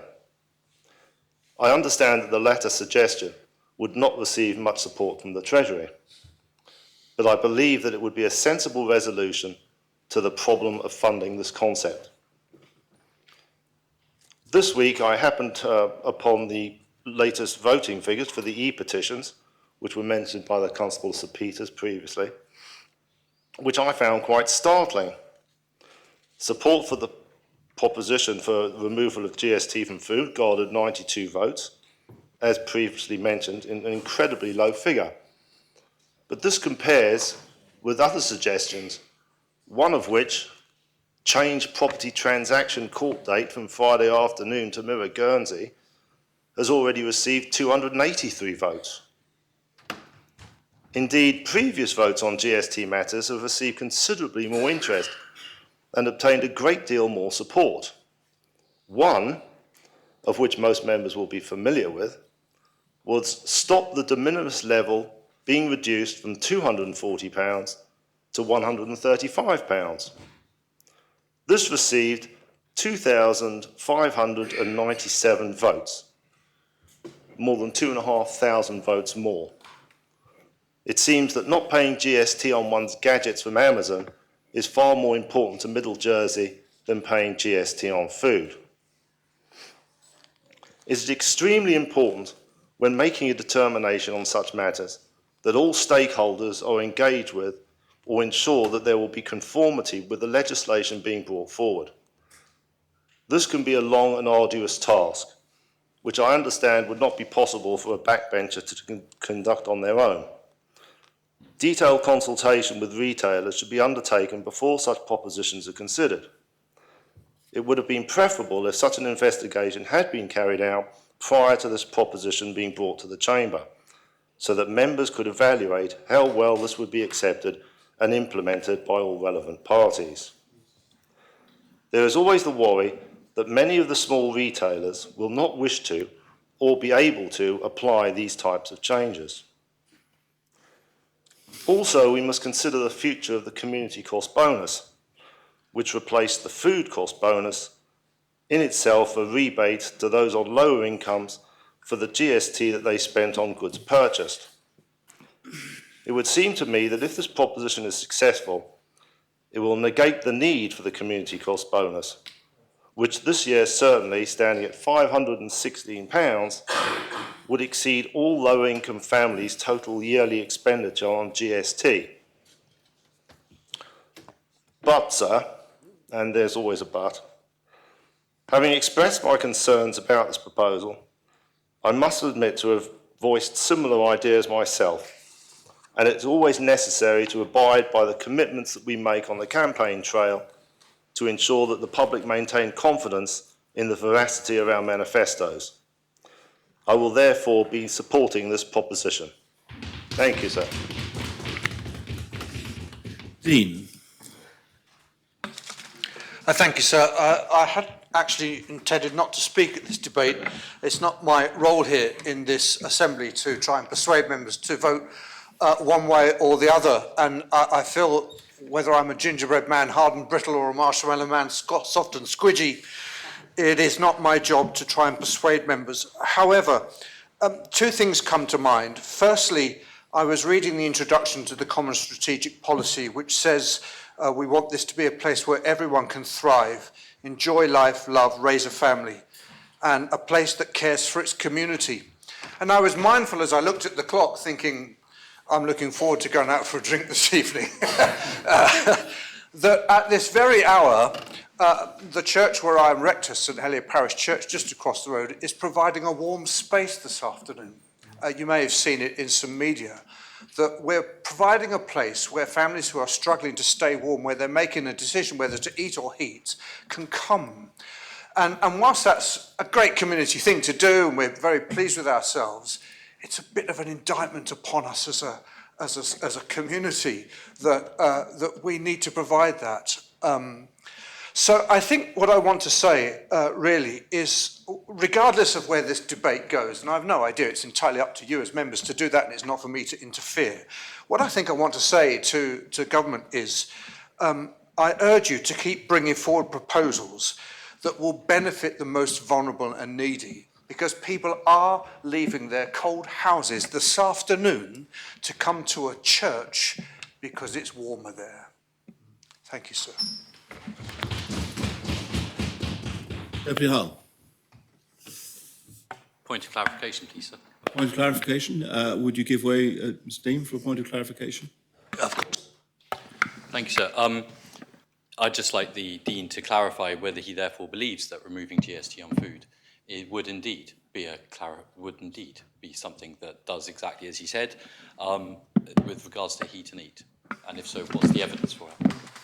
Thank you, sir. It's not my job to be political. I don't think it's appropriate that I comment on that at this stage in the debate, because I don't wish to persuade members to vote either way. I've tried to walk that path very, very carefully.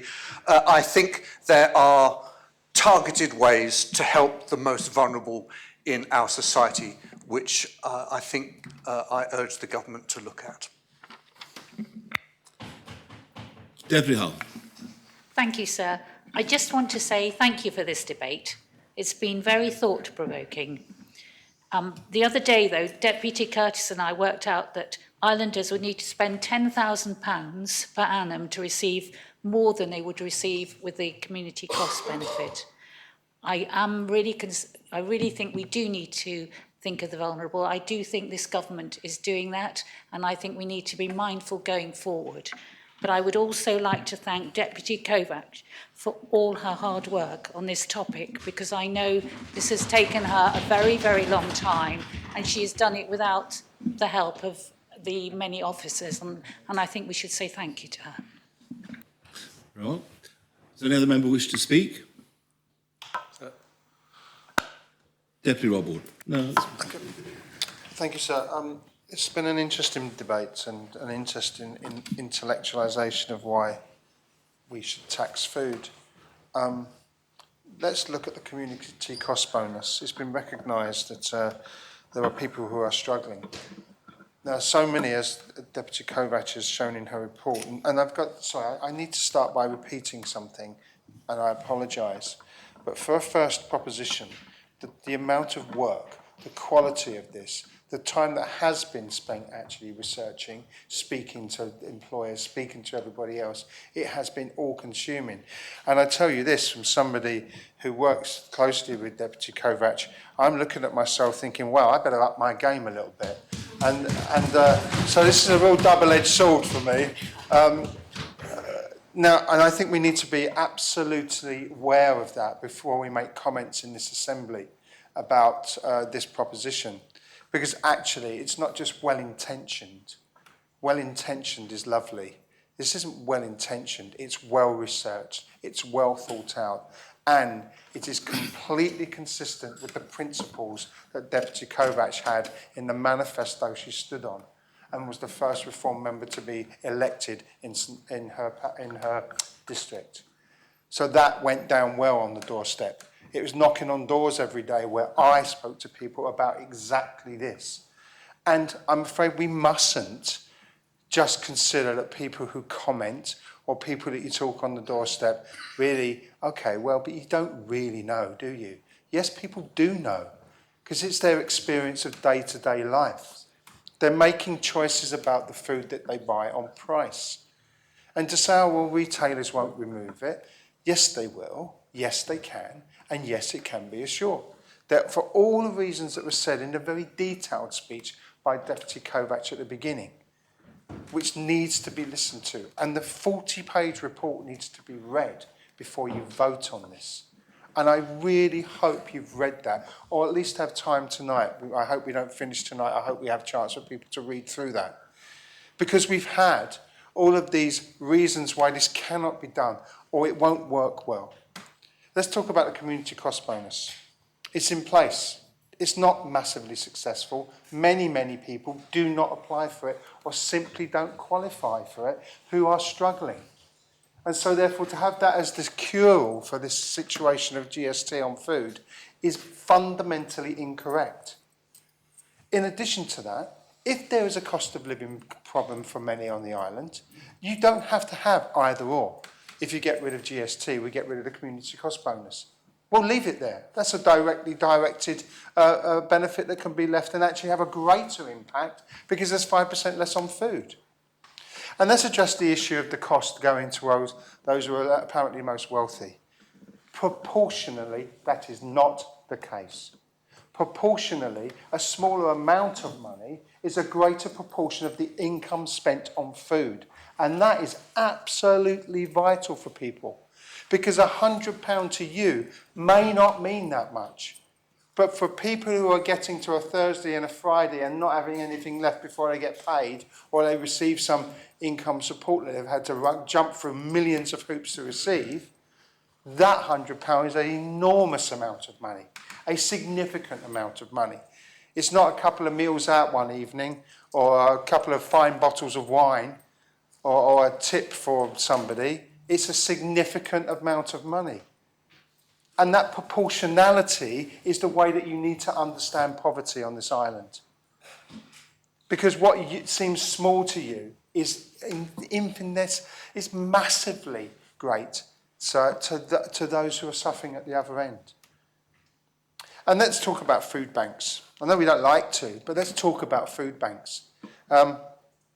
Very often, and increasingly, and I know because we've been and we've chatted to people in the food, we've visited, we go along. I'm not going to do what's the phrase, gesturing towards saying I'm going to volunteer and do this and do that. That's not the point, okay? It's about understanding the reason they're being used. And one of the reasons people use food banks is because they're getting by, they don't qualify for income support because they're working, perhaps 2 jobs, perhaps 3, and they're getting it along.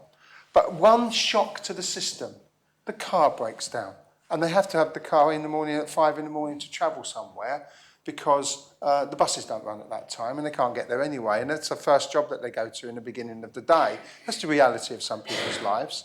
So that then has to be repaired, and it's expensive, and that puts people over the edge.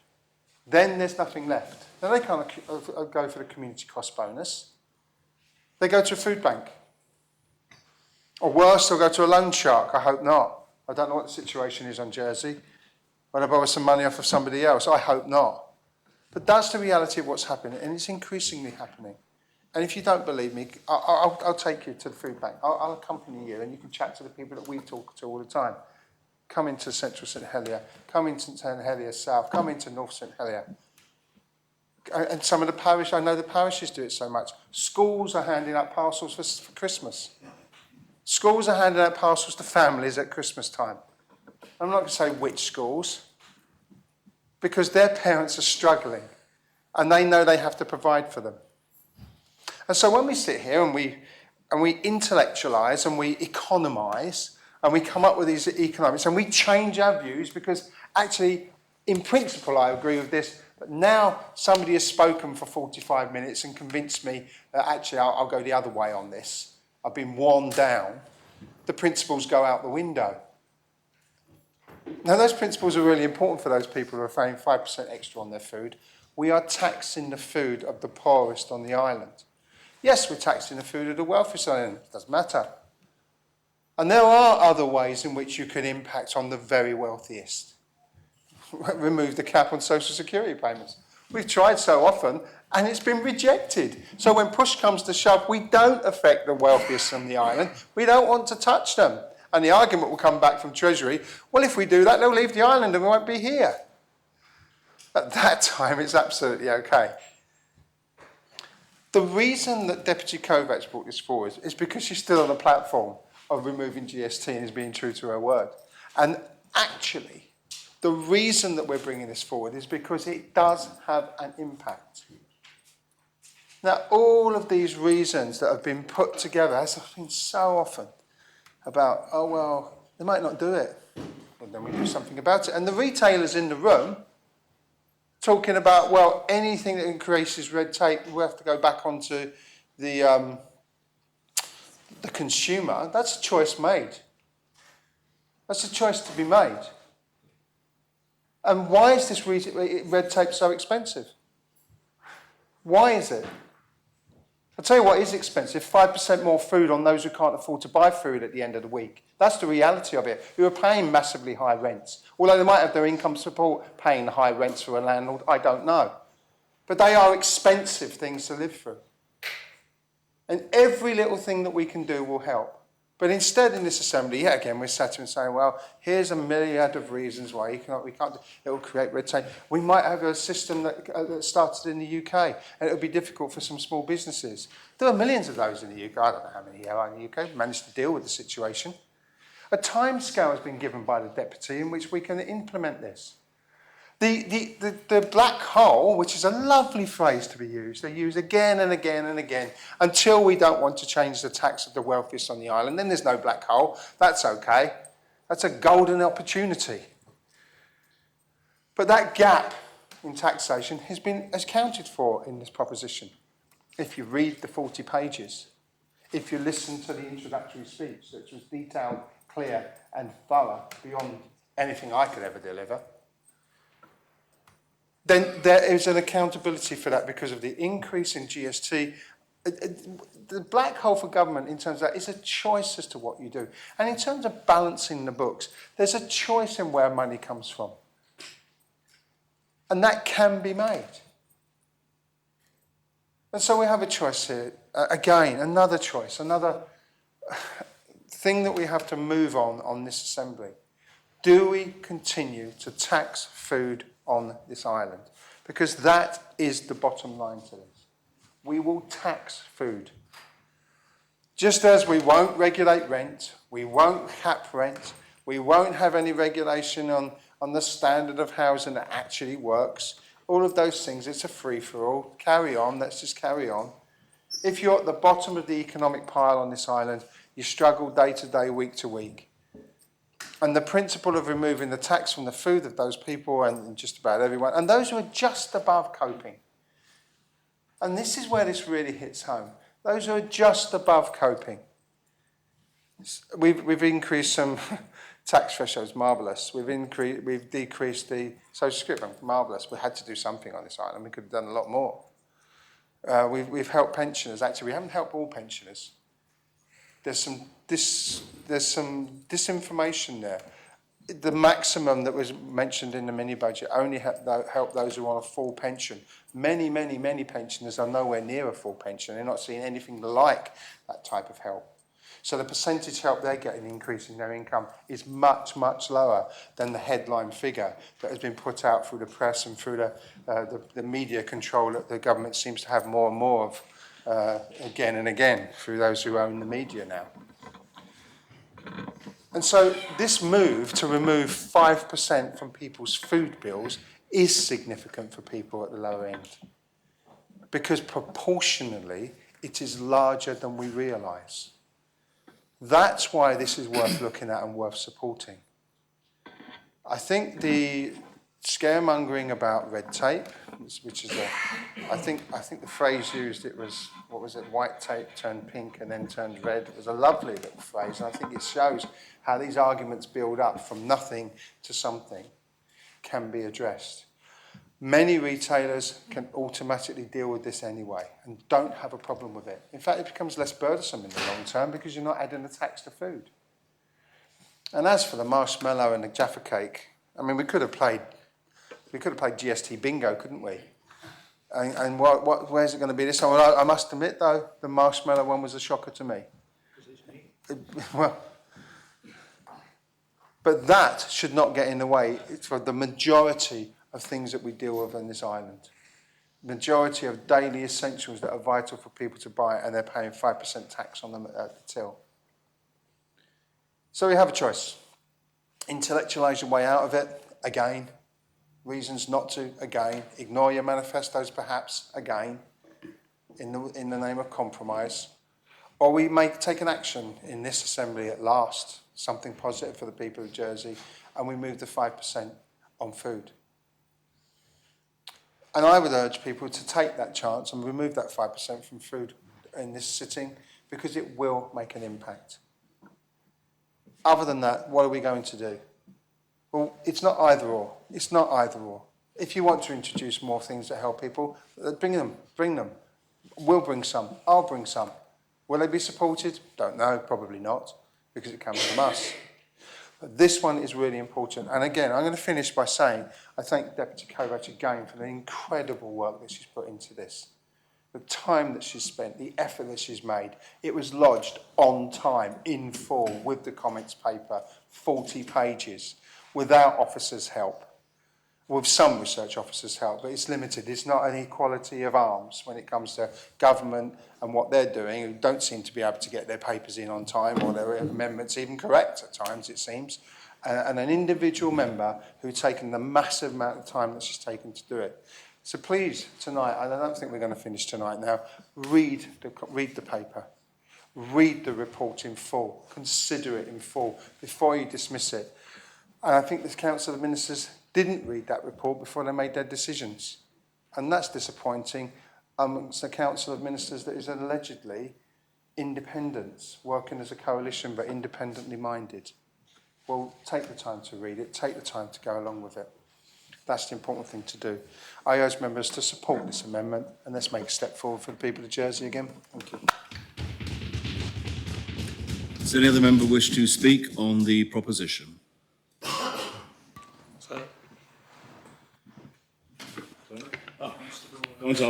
Yes.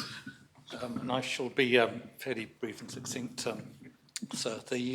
My point is not to go over past ground, and which has been eloquently described by others, and certainly Deputy Kovach, I would thank her for the presentation she's made with regard to this proposition, which is very impressive.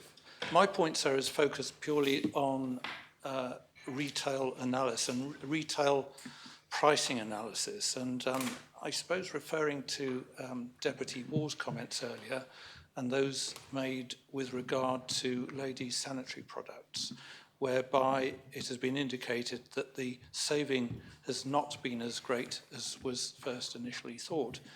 And my point is, sir, that I feel, without being deprecating, that the public are generally naive as to how retail prices are arrived at. And retail prices are very often pitched at what the market will bear. And you will see, we will all see in supermarkets goods being moved around here and there, lower on aisles, up on top of the aisles, in front of your eyes. And there's a lot of marketing that is linked to that approach.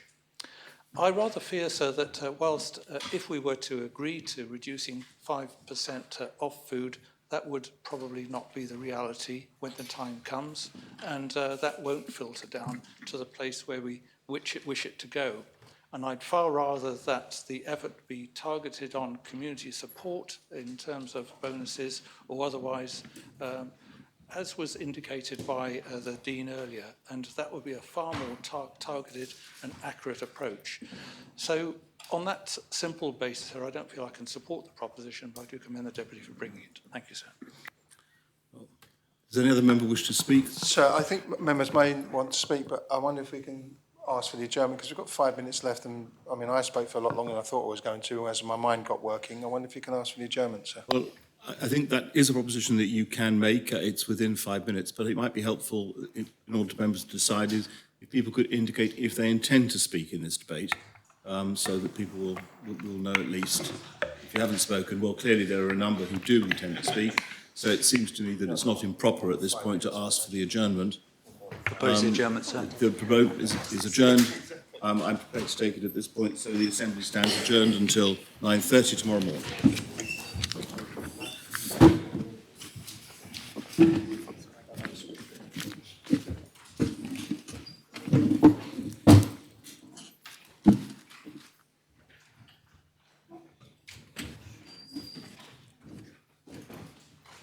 Oops.